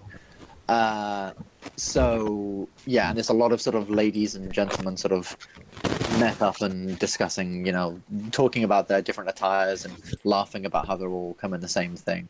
With that, maybe with that hint of like laughing about it, but also I wear it better, kind of thing. You know, with that sort of like rich person attitude. Yeah. That's So- a nice gown, Patricia. It would look nice on my horse. How daring of you to think you can pull that off? That's a really lovely gown. It'd look well at your funeral. Oh well. Murder on the dance floor. Right. So- let's try and identify. Identify this. I need to find it. What's her name? It's got Sarah. the lady. Sarah Fateheart, and Sorbin Fateheart. Sorbet Fateheart. So, heading maybe a bit closer to them, how would you like to try and identify them? I guess. Well, we know she's blonde, so we can eliminate all the non-blondes. Yeah. So, out of the group of maybe sort of like 7 individuals, about 3 of them are blonde. Okay, well that halves our chances. Excellent. There is one that Big is bodyguard? human and not a half elf, as these 2 are. So that basically leaves you down to 2 individuals. Toss a coin. Which one has a bodyguard? One of them, well, they are both on the arms of gentlemen. Yeah, but surely one gentleman is a little rotund and the other looks like he might see some action every now and then. So that was going to be my question. What did the gentleman look like? One of the gentlemen is a dark-skinned human individual. He has a sort of beard, which is very, you can tell, sort of fairly usually unkempt, but for this occasion has been trimmed and nicely prepped. He's got sort of like long, sort of like dreads that have been sort of tied up at the back of his head. And he wears a sort of long coat, which has sort of lapels, almost like pauldrons, sort of on his shoulder. And he has a very, very sort of bulky big man, a little bit of a sort of standoffish expression and look on his face. The other man is a slightly smaller individual. He too is half elf or elf. It's hard to tell. He has sort of long, very, very light hair, again, tied back. Definitely looks like the slightly more agile type, but you can tell there is definitely muscle, definitely a lot more lean than brawn. He also holds a cane, but doesn't seem to have much difficulty walking or moving about the space. And him and his partner are definitely a lot closer than the other two. They are a lot more sort of lovey-dovey and stuff like that. They're in the midst of their own little discussions and conversations, and there's gentle flirting going on and things like that. Whereas the other two are engaging more with the crowd around them. Are marriage rings a thing in Amber? Yes, yes. Do any of these people have rings on? And do we know if she isn't? I'm assuming she's not married based on what we know about her. As far as you can tell, she's not married, and she does. And a lot of the individuals here, especially most of these women, do wear sort of like those very, very high sort of like gloves. You know, those sort of gloves that go past the elbow. Long sort of. You know, a lot of these women wear like long, light or navy or pale blue coloured ones. Make a perception check.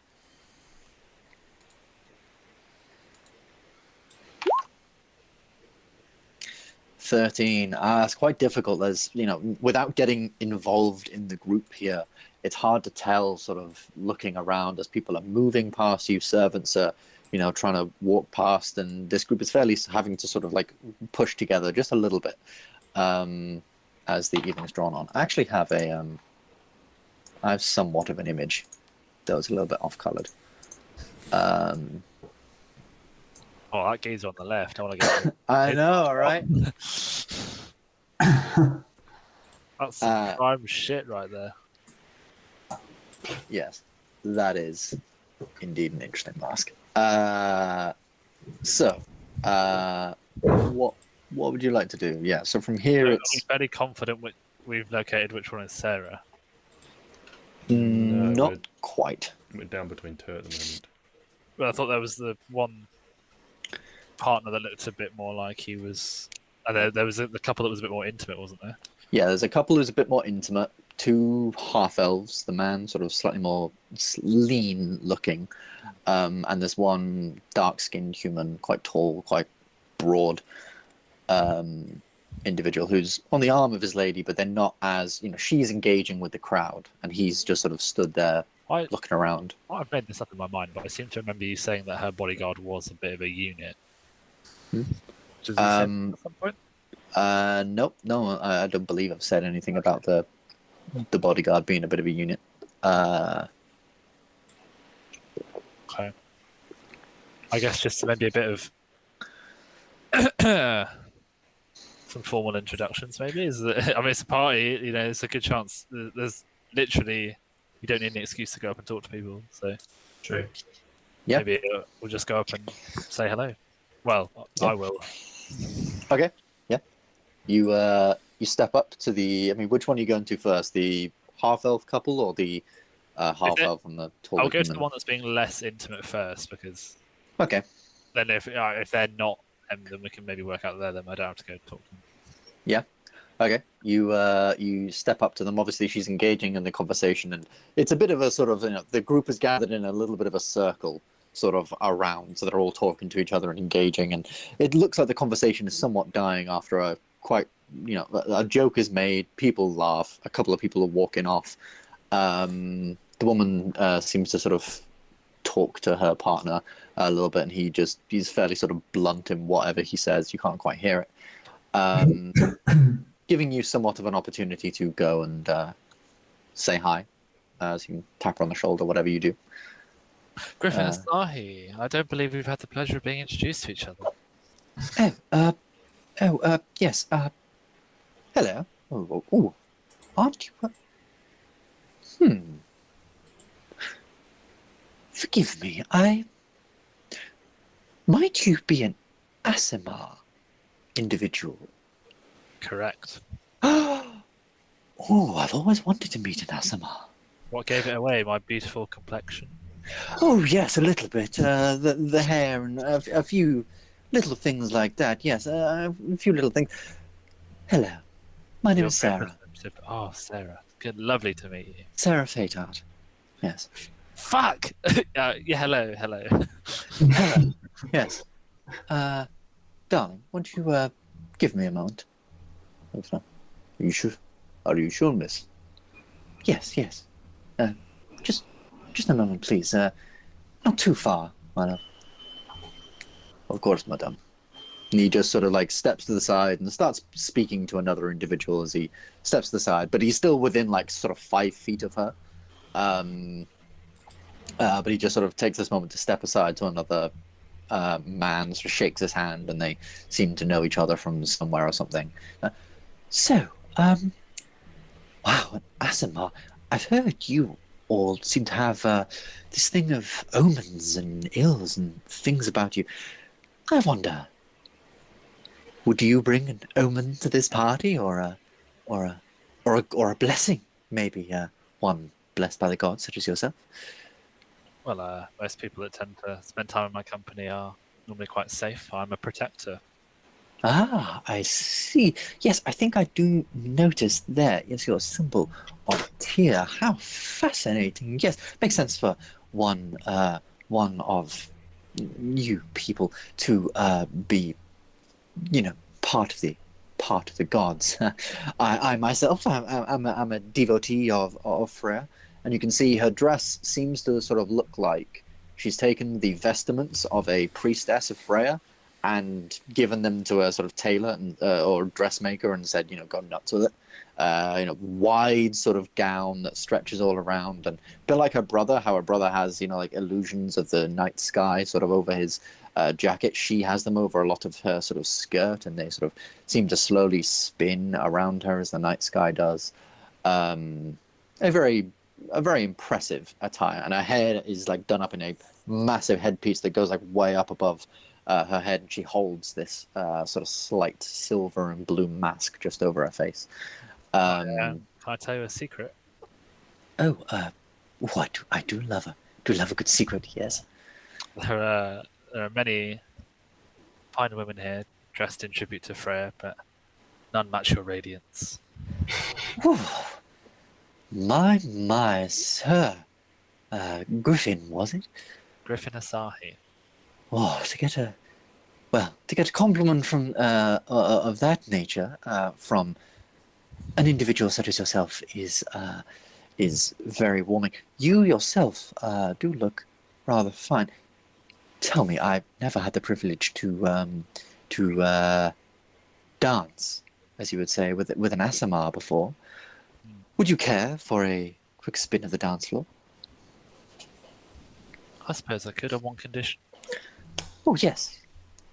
After What we might danced, that be? I'd like to enjoy some of your time a bit more intimately. Make a persuasion check. Oh God, Ben, I feel sick. Seeing why Lucy went for you now, Sam. This is I got smooth. this. Exactly. You're getting the full shebang. Persuasion. Yep. Fingers crossed. I'll give you advantage. You've done pretty well this RPing so far. Yeah. Didn't need it. Didn't need it. She just sort of smiles, gives you a bit of a wink, and leads you towards the dance floor. Her bodyguard, you can see, literally following steps behind you. As he sees you sort of walking off, he finishes his conversation and begins sort of clearly trying to be discreet, but he is not very discreet. A big, dark-skinned man sort of walking through the crowd. Clearly not very discreet at all. What are the rest of you doing during this time? So Griffin's gone off to dance with Sarah. Yeah. I'd like to sort of be like sizing up the guards and things around, and the wait staff and stuff like that, and just see if like anyone's got like any like obvious sort of keys or anything like that. If there's a consistent style of like, the wait staff all wearing masks of the same style and stuff like that. Yeah, so looking around, the wait staff are wearing fairly simple sort of like a waistcoat, sort of amber coloured waistcoats with sort of highlights of red, slight sort of lapels on their shoulders, a sort of band across their chest. And each of them do have the sort of same mask, a sort of small mask, just sort of covers like around the eyes and just above the nose. Amber to gold in its sort of complexion with a highlight of red around the eyes and a small sort of feather just sort of poking out from the right side. This is the same for men and women. They all wear the same thing, except the men obviously wear like trousers. Women wear skirts. The guards. There are not many guards posted in the actual forum or interior of here, but there are a few you can see just up on sort of viewing points. There are a couple of sort of viewing decks into the place, and you can imagine that on a moment's notice, when they see something, they can get guards to go down through the service entrance or through whatever entrance they can. There are guards sort of set up on the entrances. There are a couple of guards set up just in front of the orchestra to make sure no one goes up and talks to the orchestra, does anything to meddle with that sort of thing. And there's like say two, like one either side of the ball, of the dancing space, just in case anyone trips or falls or anything, they can help them get up and move away. Yeah, so that's pretty much most of what you'd see. Pretty perceptive person, I'll give you that much, has been here, and they're not exactly hard to spot. Is there anything else anyone would like to be doing during this time? No? All right. Galahad's just at the bar doing shots. Lose. I would be at the bar at least, but still just probably eyeing people out and trying to. Yeah. There isn't necessarily a bar, but there are sort of a couple of tables, especially around the sort of edges of the room, where drinks have been placed. Like serving brought trays of drinks to. Yeah. Just taking. Yeah, just taking a cup, just taking a drink or two. Yeah, all right. I'll say for the purpose of this, you can have as many drinks as your Constitution modifier. Anything, any above that, you'll be rolling to be drunk. Basically, you'll be rolling con saves against being drunk. So we'll see. We'll get to that in a little bit. So Griffin, you're on the dance floor, and you get just out to the dance floor as a new tune begins to pick up. And it is a little bit of a sort of waltz, a lot of sort of people around, and place your hands or so and things like that. Can I get you to make me a performance check and a dexterity check? Fuck. Sure. When my character sheet loads. Okay, so performance. Performance. Thing is, I used to Grim Fandango back in the day. Straight dexterity. That's alright. And acrobatics. Man's doing flips. Man is not doing flips. I am performing a really simple routine really well. Yeah, like she can. So at first, you definitely have the. At first, she thinks, oh, maybe you have the eye of someone who can dance, a bit more of a gentleman, and you start off on this tune, but as time goes by, she sort of starts to notice that you're missing a couple of steps, and you can tell that just like underneath this mask, there's she's not actually wearing the mask at the minute because she has sort of one of them masks on a little stick, so she's sort of placed that just down sort of to the side for the time being. You can tell sort of as the dance progresses, first she's very happy, and then she's a little bit perturbed by your step. And then just towards the end, there is a sort of little bit of a spin involved, and you accidentally sort of miss her hand. So she spins a little bit too much, and then sort of manages to catch herself just as another gentleman sort of like grabs her sort of navel of her back and pushes her towards you. You make your apologies and say like, oh no, it's fine. Holyman, such as yourself, I imagine, doesn't get a lot of time to practice the finer arts, of course. And she starts, flirting with you. Maybe I can teach you, and all that sort of flirtatious sorts of things. But the dance goes on. She definitely doesn't seem very impressed, but she's still sort of asking lots of questions about being an Aasimar, and she clearly has a lot of misrepresentations. She clearly thinks you're some kind of like angel or something from just talking to the woman for maybe 5 minutes. from talking to the woman for 5 minutes, you can tell that she definitely didn't pay a lot of attention in school and got by from being very rich. Probably wasn't a favorite of her tutors. She doesn't really know a lot of places outside of the capital and her own manor, and things like that. And there's a slight twinge of, slightly, I wouldn't say racist, but she definitely makes a little bit of an off comment about one of her Dragonborn servants that makes you think, ooh, little bit dodgy. You don't know. You don't know. But the dance eventually comes to a close, and she says, well, you would said you'd like to speak a little more intimately. Well, and she sort of leads you off to just the sort of side of the room where there's a little bit of space. Not many sort of servants coming around this area, and not many people coming around this area either. More people sort of looking towards the dance floor, where you notice that two individuals who seem to be somewhat famous dancers approach the sort of dancing space and begin sort of twirling around, making a show for a lot of people. Mr. Galahad, yes, what? Do you think that if Mr. Griffin's going off with her, this might be a good time for us to distract her gentleman friend? Yes, let's go and fake a loss. Oh, the gentleman friend, not the brother. Not the brother. Is that what you meant? Yeah, distract the gentleman friend so that Griffin can have some more alone time. Yeah, Yes, he is like just followed started close with him. pursuit. Yeah, he's followed. Obviously, thick crowds, pretty difficult to sort of move past and follow them exactly. But he is definitely en route to follow. So you can try and interrupt him. Yeah, can I try and cut in front of him and just stand in his way? Yeah. Sure. I'll say roll me an athletics check. Should it? Just to sort of like stop him moving, basically. Yeah, just to try and sort of body him and bump into his way, sort of thing. Oh, 22. Yeah.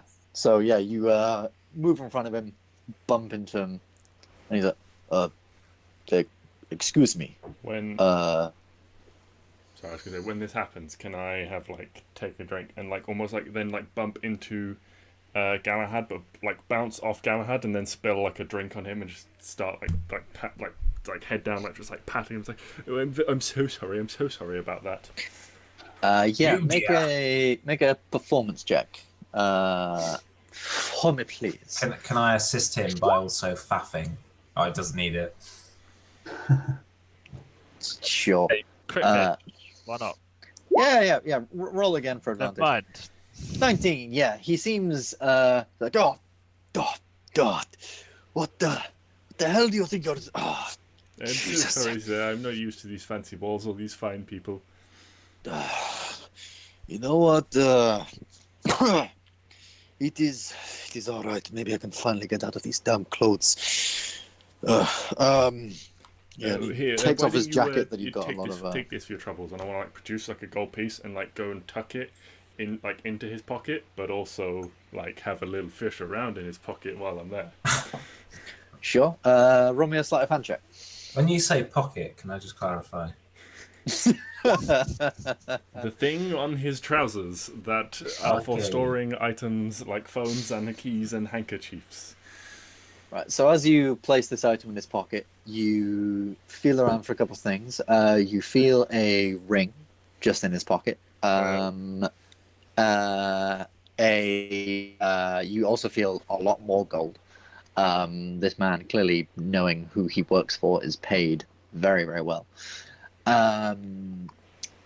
And maybe just a couple of odd bits, like a small note or something like that maybe you can find and he was given, as well as a note that's been sort of scrunched or something up. like that on potentially notes and stuff. That's sort of what I'm aiming for. Something that might have instructions or anything like that on.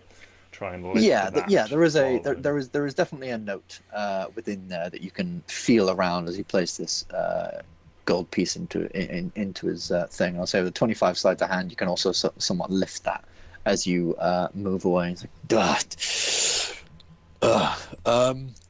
And with this, he seems to, in the crowd, just like be looking around. I'll roll him a quick. Nope, 7. Where did she go? Have you seen either of you see what a woman went? She wore blonde hair, moon-like dress. She was with an individual, white-haired jacket. Gentleman looked little older, but not too old. Fuck you. She was. We're all looking for a woman like that, aren't we? I think I see one of them over there. Can I make a quick perception check and try and point out one of the wrong ones for him? Yeah, sure. Make a perception check. Yeah, 18. You sort of look back to the group of where they were and try and sort of trace around that area and see a woman with, maybe it was the other woman that you were going to pick sort of between, sort of points back to the mother. Is that 14? No, it's +1, 15. Is that I best go just make sure.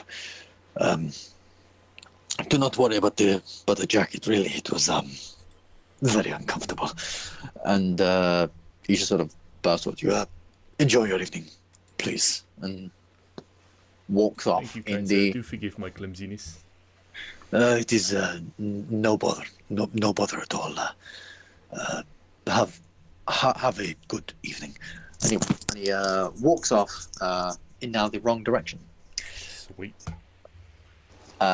So Griffin, you are stood alone with this woman. Well, not really alone. There are still crowds around you, but no one's paying attention to you two per se. And because you're a little bit closer to the orchestra now, it's a little bit hard to hear the conversations around you, meaning that maybe you think that it'll be a little bit harder for others to hear your conversation. She's clearly given you some very flirty looks, as obviously speaking. I would like to, saying the words "I'd like to speak to you" a little bit more intimately is, well, for a flirty woman such as herself, is interesting. So, what would you like to do? She said, "Yes. So, what is it you wanted to be so intimate about? I guess I should say." These nuts. Classy as always, Luke. I saw a goblin just outside. Goblin, these nuts! Hey! I believe it was something to do with destroying your ring.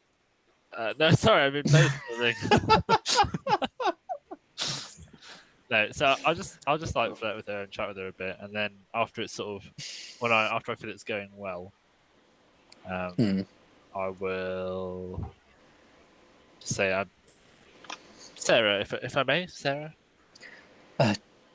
Ms. Fateheart is perfectly fine, thank you. Yeah, Miss Fateheart. I fear I've not been completely honest with you, for I may seem like a paladin of Tyr. This is my cover. I'm one of the Dowie. Shh. You know what might happen if you say these sort of things in an event like this. No one heard me. Expected a little more discretion. I'll say make a deception check. With your background, I'll give you advantage. You know the Dowie, you know sort of what they're about and things like that. Rolling well today. Yeah, not rolling too badly. I would have thought a person like you would have, well, maybe been a bit more discreet. Fine. What exactly is it you would like to talk about? I apologise for being so brazen. However, I do not know if you have been made aware of events that have happened in the city recently. We are slightly on the back foot. And I just need to let you know that there are still those that believe in the true cause. Well, yes, that is all very well and good. It is my brother, generally, that deals with those sort of implications, a little too much paperwork, and and things for me, though I do enjoy the spoils. And she sort of looks almost like addresses you towards her dress. She's like, so if you have issues of that sort of nature, I think you might want to take it up with my brother. See, I would. However, I believe your life is potentially at risk. Whatever do you mean? Well, your brother is the strong figurehead, and you could potentially be seen as the Achilles heel, a negotiating piece were you to be captured. Well, yes, I would be yes, we are rather close after all. Well, this is rather troubling. What can be done about this? Who threatens us in this way? I think I must speak to my brother immediately. And she starts sort of. I'll just grab her hand before she goes. Yeah. And just pull her back and say, I don't think it's safe to speak to anyone about this. Not even Sorby.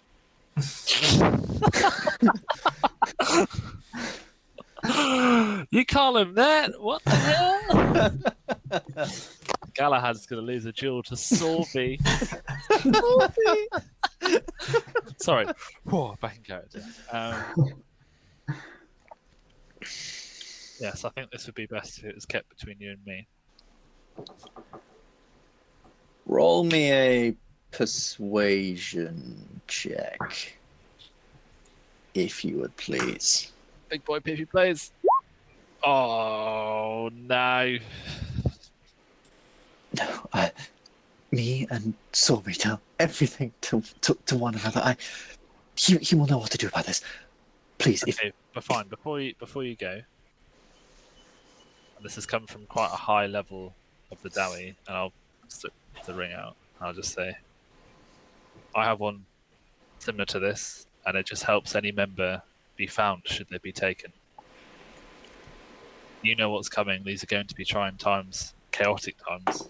There is a chance anything can happen. We have a way of locating you in times of need. Do you not have anything a little more pretty? I'm just not a big fan of gold. I'm a little more fan of platinum and silver. Anything with a jewel, maybe. Diamond or something of the like. As for a classy lady such as yourself, I could potentially acquire something else, but for the moment I think it's imperative that you put this one on. I will try and find you something else. Okay, I will take this one, but I must speak to my brother. Oh, darn it, I don't know where he's gone. I told him to keep close, always on the move, Sorby. God, you haven't happened to seen him? Another half-elf, looks a little like me. We're twins, you see. Dressed in lunar garb, such as myself. Wouldn't happen to have seen him anywhere? See, the thing is, it is important that you talk to your brother, and I'll see if I can swipe a drink from somewhere and just say however, the night is still young. They could potentially enjoy each other's company for a bit longer. But you made the sound so urgent. You... As long as you're wearing that ring, I will always be there. As long as you're here with me, baby. Yeah, as long as you're wearing that ring, I will always be able to find you. So your safety is suddenly increased. Well, I thank you, and yes, maybe we should. Maybe when the next song comes on, I can try and teach you properly how to dance. Where's he gone? And she starts looking around for a bodyguard. But you successfully have one ring upon one of the twins of Fate Heart. The rest of you would have all sort of, maybe just from the sidelines, especially with Hunter's perception, seen the events go down, seen a ring being pulled out and taken by Sarah Fate Heart. So you know that at the very least, one of these rings has been taken and put on her person. What would the rest of you like to do? I guess we go and find the brother. Yeah. Let's see if we can stop Balzanor depleting Let's the castle order. of all its wine. I'm gonna try to act more drunk than I am. Okay. Make a performance check. Okay. And the idea behind this is when we fight the brother, I'm going to be a hype man. I'd say. Second. Performance. There it is. Can I aid in this perform? Oh, I was about to say, can I aid in this performance by? He said it. He said it. He said it. I'm gonna say he's rolled it. I was in the process of saying it. No. Sorry, Matt, it's too slow. I think. That's all right. So the way I like to think of this is minotaurs generally are quite constitutional people. They don't get drunk very often, not properly drunk. So for you, being drunk is just sort of speaking maybe a little louder, or like you've never properly been hammered as a minotaur. Well, the theory was that if I'm at a stage, I'm so drunk that I'm just saying stuff that I'm not realizing Yeah. I'm saying. Yeah, So and pretending that I'm saying, "Oh, he's the best fighter I've ever seen," and yeah. So you're acting a little bit differently. Whether that comes off as drunk or not is up to people's interpretation with that performance check. But you're definitely acting a little differently than you usually would. And you guys can head off towards the balcony where Sorbin was last seen. And he is still out there. For those of you that would see him, it's fairly quiet out here. Not many people are out here. There is a sort of 2 or 3 guards just posted just along the sort of walls, and it is a beautiful view of the capital. As you look out beyond, you can see the many rooftops glistening in the sunlight, and many taverns and sort of like lights of different torches lit up in different places. Like I said, taverns with different sort of coloured lights and things, and places of celebration and festivity, being slight beacons in the darkness as the moon slowly rises over Ambyr and Was the there capital. anything of note on that bit of paper that I managed to pick? It was just a set of orders from, like, as you read it, it's a set of orders from what seems like a sort of like concerned uncle or aunt, who basically says, look, I know you two are sleeping together, but maybe try and maintain the ire of a bodyguard this evening rather than a lover per se. You are being paid to be her bodyguard. I swear to God, if you don't act like it, you're fired. Was generally a consensus of that letter.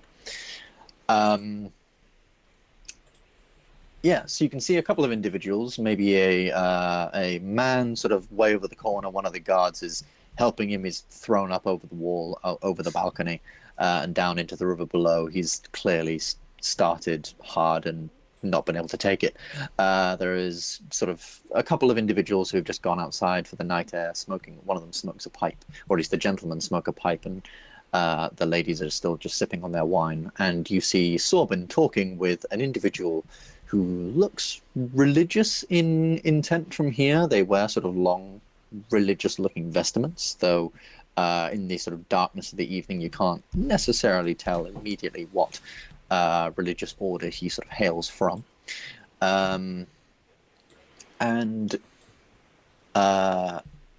As you sort of push into the balcony, a couple of guards sort of say hi. There's one sort of posted on the door, says hi. And yeah, you guys are now sort of on the balcony of this area. It's quite a large balcony, pretty long, so like sort of 60 feet long and maybe sort of like 20 feet sort of across from the door to the edge of the balcony. A couple of tables and things out there as well. What would you like to do? So, a hunter and Balzanor with me. Yeah. If they would Okay. like to be, anyway. If they'd like to be. So I'd like to go up and stand. And Damien, presumably. Oh yeah, And Damien. and Damien's still here, who is on his second glass of wine. He's enjoying it, but holding himself back. So I'd like to sort of go and stand over near him and just start talking to my comrades, and just say, very loudly. It's been so long since I've had the test of a real good swordsman. These people that I've faced are nothing. I have not had any challenge from anyone in 900 years. Okay. What I would give. Make a quick persuasion check. I'll say. Persuasion check. Yeah, I'll say it's a sort of persuasion check in trying to, get him on board with this idea. Jesus Christ, these ones for you, Fucking man. hell. Oh my god. Can I just follow up by saying, well, the reason you haven't found anybody to challenge you is because there is nobody alive who is as good a swordsman as you. Oh, my man. He's got my back. Okay, I'll say you can make a separate persuasion check, Balzanor, Yes. to see if you can try and gain What's the it- attention this is of. Okay, 14. Not terrible. I'll say you're definitely heard. You're definitely being quite loud, especially with that performance check from earlier. Trying to act drunk and speak a little bit louder and things like that. You're definitely heard, and I'll say you definitely sort of get the impression that people around you definitely must have, heard you. And it takes a little bit of a second. The religious-looking individual seems to sort of walk off and back into the party, and Sorbin seems to sort of be enjoying a sort of small smoke from his pipe before he looks over. Oh, are you? I think I know you. Yes, Yes? I think you're that Blaze fellow. The one boo. from Boo. the one they say from the north, flings fire and all that stuff. Very, I very, haven't very known good to throw a work. fireball in my time. Very, very good work, I must say. Yes. Oh, well, thank Did I hear you gentlemen talking about a duel of? Yes, Of- yes. My very good So- friend here, Sir Galahad, he is by far the best swordsman I've ever seen in my life. And he's saying that he has never been challenged to the level of his ability, and he was hoping that somebody here could manage to duel him in, fight him. Galahad, you say? I'd heard in certain circles that a certain Galahad had been awakened of late. Might that be true, sir? Yes, it is certainly true. So you're the Galahad, the Galahad Sun God, Astrodor. That is my name. Interesting. Why is it you are awake after so long, good sir? I would be very interested to know. I've not quite got to the bottom of that myself. Dark magic. Dark That's magic. all I knew. Well, as I'm sure you're probably aware, as you are probably familiar, I think magic is all well and good, but the true test of steel is really what makes a man. I think I agree with you. I too haven't had a good duel in quite a while. I think the dragonborn servants and things back at our manor aren't quite what they don't quite put up a fight, and the local tourists and things that come by our manor don't quite cut it. Yes. Well, maybe after all this is said and done, me and you can. Maybe we'll have to meet up somewhere. Maybe outside in the barracks or something. We'll have to have a duel of such. I'd be interested to see how the fighting styles and things have changed in my time. Though I practice the more delicate, the more intricate art of duelmanship, not quite hacking and slashing at monsters' heads, of course. So everyone knows Sure. that the Galahad was one of the finest swords in the land. You surely can't think you have a chance of beating such a finer blade. Well, as far as I've heard, yes. As I say, more about cutting off the heads of undead, dueling a man one-on-one. I think that takes a little more zeal, a little more honor would you not say, a little more intricacy and things. I mean, don't get me wrong, monster hunting and fighting and things is all well and good, but to learn true technique and practice, you need the right format in order to perform such feats of excellence as dueling is, of course. But what do I know? Hey, I'm only Sorben Fateheart. Surely, if you are to duel each other, you must have an audience, and I cannot find a better stage than right here. You mean duel? Right here at the ball? I'm sure if we speak to some people, we can find the Why space for not this. put on a show? Well, I'm not quite. Either both of you make me a persuasion check, or one of you make it with advantage. What's your? I'm normally pretty persuasive. I've got a +8 with that. Me too. But you're rolling better, so I'll give you advantage. I'll be your advantage. Okay. Redemption Alright, is Galahad. coming. Oh, it was needed. It was needed. There's something wrong with you this evening. Fucking, that's like the fourth one. It's because someone's told me I've got to take the L. You're already taking the L. He sort of looks at you for a quick second and goes, Well, yes, that would be quite a spectacle, wouldn't it? At the masquerade ball, celebrating the life and legacy of Alistair the Good. Sorben Fateheart did come out victorious in a duel against a great warrior of Ambyr. Oh, this would be a spectacle. You, over there, and he points towards one of the guards. Come here, would you please? Come here, and you, yes, come over here. Yes, sir, and two guards sort of walk by. Would you please lend myself and this Galahad here your swords? Sir, I don't think that's a... Good man, I make more in a week than you do in a year. Do you know who I am? No, sir. I'm Sorben fucking Fateheart. Now give us your swords. I'll pay you double of what you're earning for this ball. Right now, in fact, I can give it to you right now. And he sort of holds out his purse, which is clearly some somewhat sort of minor bag of holding, which has lots of gold inside. And he sort of pulls out several sort of platinum pieces, hands it to them. All right, but this stays on the balcony. No, not doing this inside with all them people and this and that. Yes, fine. Whatever. Stays on the balcony. Here, Sir Galahad, and he pulls out this guy's sword and hands it to you. Takes the sword himself. So, what are we doing? Eastern rules or West? Western. Fantastic. Couldn't agree myself. All right, let's get this over with. I have quite a bit of bragging to do. And Why don't we make this a little more interesting?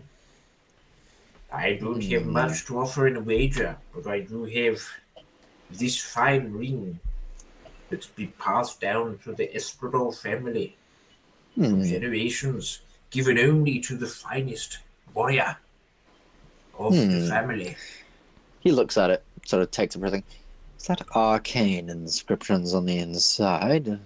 Very beautiful. Does it do anything? Well, Anything in particular? it's just the pride of knowing you are the worthy bearer of the ring.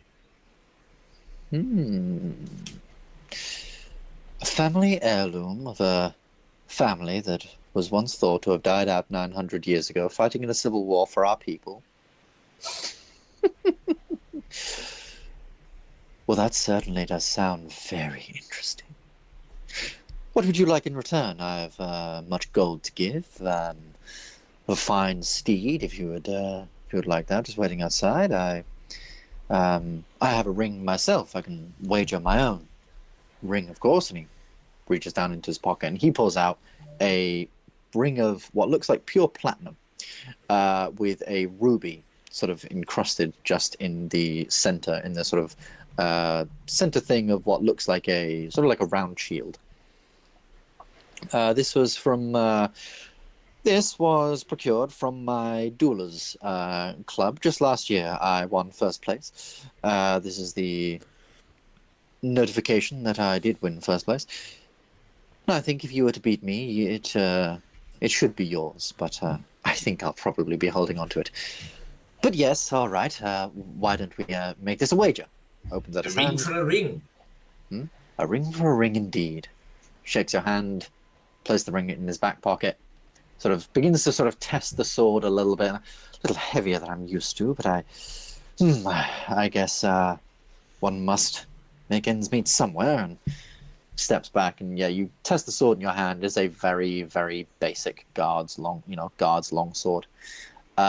He sort of stands in a very practiced sort of fencing pose, sort of arm up and things like that. Now you are aware of the rules of the Western rules. Oh yes, of course, you suggested it. All right. Excuse me, Mr. Sorbin, sir. For us laymen, what are Western rules? Well, this is more of a duel, of a fencing form of duels, so proper etiquette must be maintained. We will lay out a line. These stone bricks shall be the line here, and it's basically very much like fencing. So Easton, he basically explains, is like a duel you have at it basically, and a touch or touche is a point basically. Whereas this is very much like fencing, backwards and forwards. If you go past a certain point, you're out basically, or if you get a touch or anything like that. So Eastern, you can move around anywhere, and there's not a lot of technique to it, but there are still some rules. Western, very much like fencing basically. So he gets ready, stands there, sort of tip pointed towards yours. You stand there in maybe a little bit of a practiced stance. You stand about sort of like 10 feet away from each other. Now you, Sir Guard, you will be the adjudicator. When one of us has been touched, of course, by the other's blade, you will call it out. And I think that will suffice for the evening. And yes, and he takes off his jacket and things like that. If you get any dirt on this whatsoever, I will have you and your family put in prison.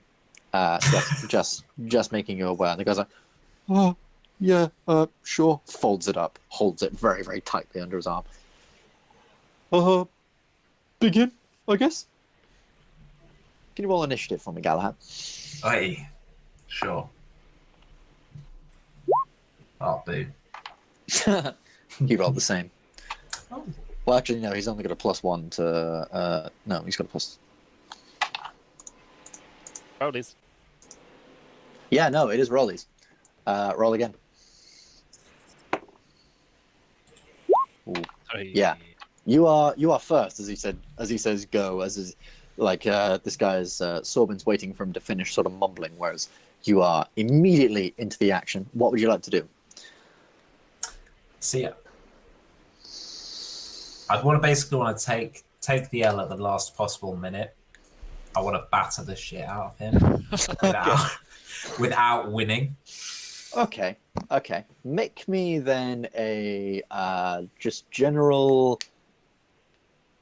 strength check. To sort of see how well you can... Strength plus proficiency, because this is fighting after all, but we'll just say you're not... I mean, you are a fairly skilled swordsman. You're not looking... you're obviously not looking to actually kill the guy or touch him, but you are still looking to put on a display. So 16. All right, you put on a little bit of a display, coming after him, but he is quite a skilled combatant. He's a very defensive fighter, and any of your attempts to push forward are immediately riposted and parried and things like that. But yes, you do obviously have a second attack, and that one, yeah, your first attempts, you sort of get a sense of his defensive style, and you manage to push him back a little more and a little more now, and he then just gets sort of like right to the very edge of the area he's sort of set up for you. Like, "Ooh, ooh," as he sort of brings his blade up, and you maybe roll me a performance check. I accidentally win. Like I get that one on performance. Accidentally. I believe you just said you wanted to batter him. So you start absolutely sort of going at him, and you're pushing him back, and then you remember, oh wait, no, I need to lose, and you just stop. You're like, are you holding back on me, Sir Galahad? I thought this was meant to be a gentleman's duel. Please, if you're not going to take this seriously, then we shan't do it. And at that point, he comes to riposte, and I'll say, unless there's anything else you wanted to do, it'll be his turn. So he's rolled 26. 26 and 28. So this guy, clearly a lot more practice than you first realized, immediately then just starts going tung, tung, tung, tung, and it's just a really quick succession of blows. And within sort of a moment, without even pushing you back, he sort of like almost like smacks your arm to one side and manages to get you like just sort of behind the neck, and almost in insult of you, almost clearly with that performance check sort of holding back on him, he does actually slash just like a tiny little cut in the back of your neck. You take like 1 point of damage. Deep breaths. breath. Deep breath. I am sorry. Maybe if you had taken this a little more seriously, these things might not have happened. Would you like to make it best of 3? Yes, certainly. This time I won't hold back. All right. He says, still holding. Well, you can All technically win the next round, can't you? You can win So- this round. Roll me. Yeah, I can win this one. Roll me another 2 strength checks as your 2 attacks, and a performance check. Oh, indeed.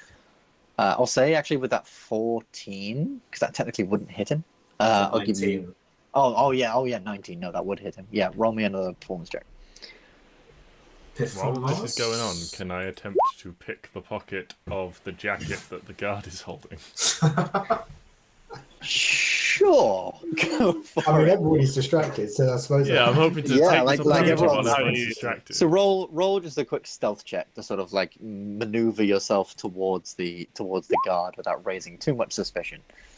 Yeah, that beats a guard's passive perception, and basically everyone in this area's passive perception. Roll me a sleight of hand. This will be a fairly high DC because obviously there are people looking about, things like that. Oh, that's not great. Don't suppose Yeah, get you sort of- advantage for doing it, for getting in there stealthily, do I? No, I would say. I mean, the reason you pass the stealth check is what allows you to make the sleight of hand check. So I'll say you sort of like start edging towards this guard, and maybe you accidentally sort of slightly nudge towards this guard a little bit too much, or him trying to sort of take good care of this blazer. He sort of like starts patting down an area that you think getting a little bit creased, and he just like feels your hand for a second. Sorry, you've. Excuse me? I don't want you to get in trouble. There's a little bit of dust on that, and. All right. That up. and I he don't sort want of to get in trouble with. He seemed quite scary. He's quite good with that sword. You better watch what you're doing if you're the referee as well. oh yes, and he takes 2 very wide steps away from you, but continues looking on. And with that performance, you definitely make a lot more of a show of this, of these next few strikes, properly pushing him back. But he now, somewhat enraged by this, manages to hold his own. How's he done? Oh, that's only. I mean, that still beats your AC because you're not wearing anything. Not wearing anything. Not wearing as much. Oh, those are not. Galahad great rolls. fights naked. So that's a 15. I need to move. That's a 15 and a 17, which I believe would hit you. A Still, 15 wouldn't hit. a 15 wouldn't hit. So at Because first he that's does struggle a little bit, but then with the 17, finally does manage to, with your increased attacks and your pretty good performance of trying to make him thing. This quick flurry of attacks that he puts forth to you. You manage to block mostly pretty well, but he then sort of pushes on to the advance, and you don't quite expect it. And he generally does, just for this moment, sort of push very, very close. And instead of just a touch, he does maneuver his body sort of out the way of one of your strikes, and basically gets the hilt and crossguard just next to your neck, and he basically touches you on the upper jaw with the side of the blade. Doesn't deal any damage, but he just sort of dink. And that is how the modern world does it, Sir Galahad. I think I've seen all I need to see here. This, thank you very much, Sir Guards. Here is your sword back. Inspects his blazer a little bit. It's run through for the Galahad, how did you get that in here? I must admit, Sir Galahad, I was expecting a little more, but, I will give it to you that you've been asleep for 900 years or so, as people have been saying. So, I will give you the benefit of the doubt that maybe on a good day you're a little better. Next time, we'll meet for a joust. Oh yes, I definitely think we should book one in. I must say that was rather riveting, and I definitely enjoyed the competition. Maybe you can teach me a little bit more of a unique fighting style one day. What are you doing next week? Say next year, and he starts sort of trying to organize this thing for you to come to his manor and sort of speaking to him about this sort of stuff. And he does take the ring. He doesn't put it on. He does sort of just pocket it for the moment. And he takes out his own ring, his own duelist ring, which he slips back on, kisses it briefly. Well, that was rather riveting. Made a rather droll party. So a little bit more interesting. I mean, the night sky. Haven't we all seen it before? Anyway, gentlemen, good day. And putting back on his jacket, he walks off back into the party. I must find my sister, and walks back in to the party. Congrats. You've put both the rings on the Faint Heart twins. After this, you can. I mean, we can say that you inform whoever you'd like to inform, like Galahad or Lady Dewforge or whatever.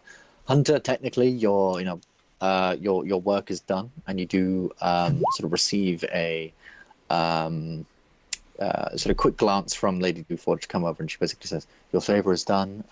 Please enjoy the rest of the party." And time to steal me some shit.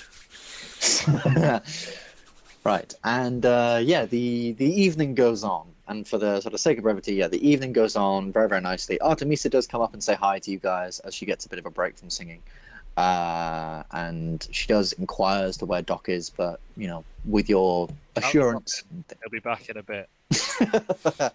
He does get she's like, okay, sure, I'm sure he'll be okay, but she does seem a little bit put off and a little bit worried by the fact that he isn't here. The evening rolls on. Is there anything really quickly anyone would like to do sort of during the evening? You mentioned maybe pickpocketing some people. I mean, yeah, like if it's mission roll a quick sleight of hand. I am going to be trying to fleece every single rich noble for everything that they're worth. Oh, there we go. Where was 30. that earlier? You can add to Hunter's sheet 250 gold pieces. Oh my God. As you just go around the room and just sort of sliding it's a lot of platinum pieces and different rings and things like that out of people's pockets, and things like that. Shaking lots of hands. Exactly. The evening rolls on. It's a very, very lovely evening. Lots of people come up to you and say hi and things like that. Griffin, your eventually the bodyguard doesn't sort of find you, and she is whisked away by the bodyguard. Like, my lady, we must go. I think. And takes you away. But you don't realize she has slipped you her address in a small little note. You sort of reach into your pockets, and she's slipped you her address, with the sort of writing at the back saying, "P.S. arrived discreetly." Griffin before the glow up from the axe to his intelligence would have been all over this, but now she's just not intelligent enough for him. He wants a sophisticated conversation.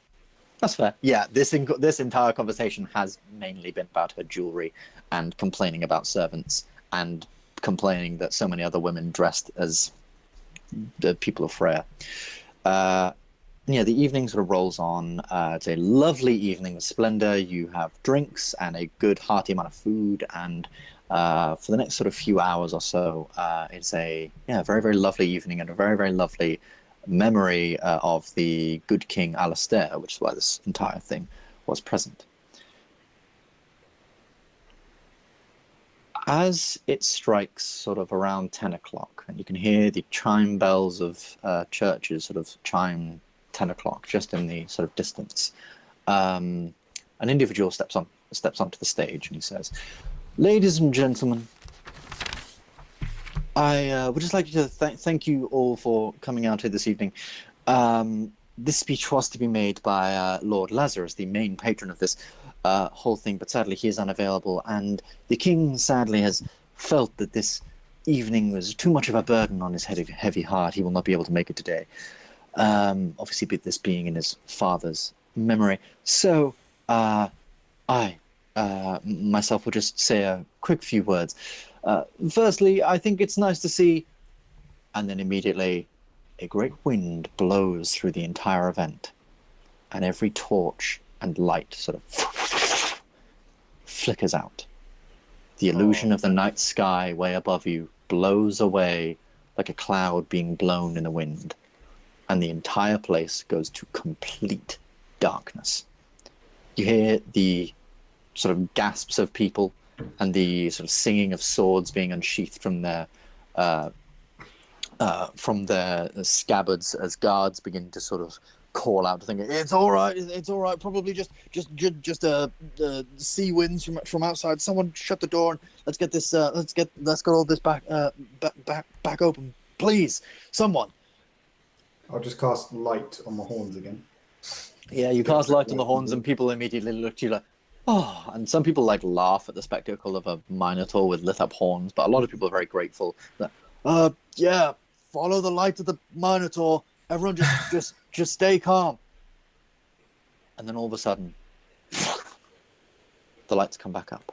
Oh, okay. Didn't need to. And in the middle of the dancing area, people gasp and seem to be moving back and making quite a wide berth as an individual stands here in this place. A woman, tall and thin, with a very sort of good posture. She wears a high-collared dark dress with armored silver accents across her, a dark hair with a sort of done up very, very nicely with a black iron sort of tiara or crown atop her head. Her lips have been sort of lipstick black, and she wears on one hand a sort of glove, a sort of dark glove, and her other hand, you might notice, is gnarled and dead, almost skeletal. It's as if just on her hand, the rest of her looks perfectly fine, but just on her left hand, it's like it's died. The flesh has been pulled into the bone, and there is a hole sort of right in the center where a small white flame emerges. Her eyes are like black opals, completely black. And as she appears, like claws of smoke sort of ripple and lap at her feet as she walks. As she looks upon you and upon this area, people sort of step back. You guys are not sort of here, and there's a lot of people now crowding around this area as all the people who were dancing move back, and everyone moves forward to see what's going on. So it's quite a thick crowd. And you just hear a woman's voice that you've all heard before, not a couple of nights ago, speak out. Why, isn't this just majestic? You know, in my day, we never had such balls and festivities as this, but wow, if this isn't a sight to behold. You may all bow now. Everyone looks immediately confused. I said bow! And immediately this just energy ripples off of her, and everyone, all like within 60 feet around her, just drops and begins to bow. Except for you guys. You guys are the only ones stood here, looking, tall, looking on to, what's it? Hello, Guardians. Hello, Galahad. Nice to see you again. Ladies and gentlemen, my name is Yara, though you may call me your Majesty or your Queen. And these individuals, and she points the gnarled hand towards each of you, have frankly killed all of you. I gave them an option. Evacuate the city and have their heads placed on pikes at its gate. They refused to sacrifice the few for the many, and now you must all pay the price. Sad, really. Very sad. And your mighty council have done no better. I gave them the same option. What a waste. You know, I had quite a surprise planned for this evening. But, well,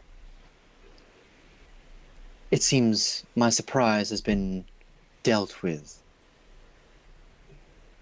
May Lord Lazarus rest in peace.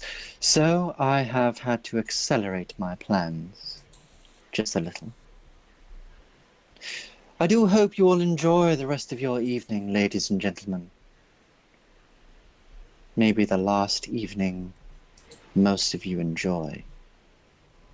At least, the last one you enjoy while you are alive.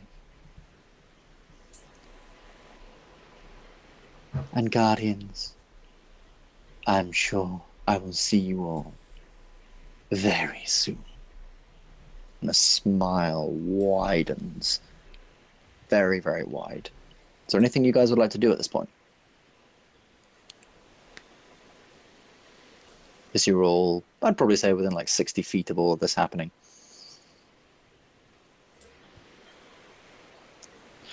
Draw the cane sword. Yeah. You, yeah. Draw the cane sword, click it out, draw it. How quaint. Well, see you all soon. And, well, if I might just make one more point. This country is falling into madness. Your king, pitiful. Your council, hardly here. And your real protectors are a bunch of, well, nobodies. I've spoken with the people you all call saints and martyrs that lay beneath the city. And they seem to disagree with the actions of what your council and kings are doing. And they have a few words to say for you, to you. Would you all like to meet them? She raises this gnarled hand, and around her, 4 sort of black voids open in the ground. 3 of them open with armored gentlemen who sort of step out. They are clearly zombies, but a little more cognitive than zombies. And they step out and begin to draw swords around, and they just look around at the area. But one, Galahad, strikes your interest. This individual looks like a dwarf, or at least the remains of a dwarf, wearing heavy plate armor, wielding a large battle axe. His armor is that of dwarven steel, but clearly aged a long time. The beard he once had on his sort of face now withered. His eyes sunken and completely disappeared. He's basically a zombie of the man he once was, and more aggressive, rageful. This is the face of Caracan, your old friend, the general of the civil war you once fought in.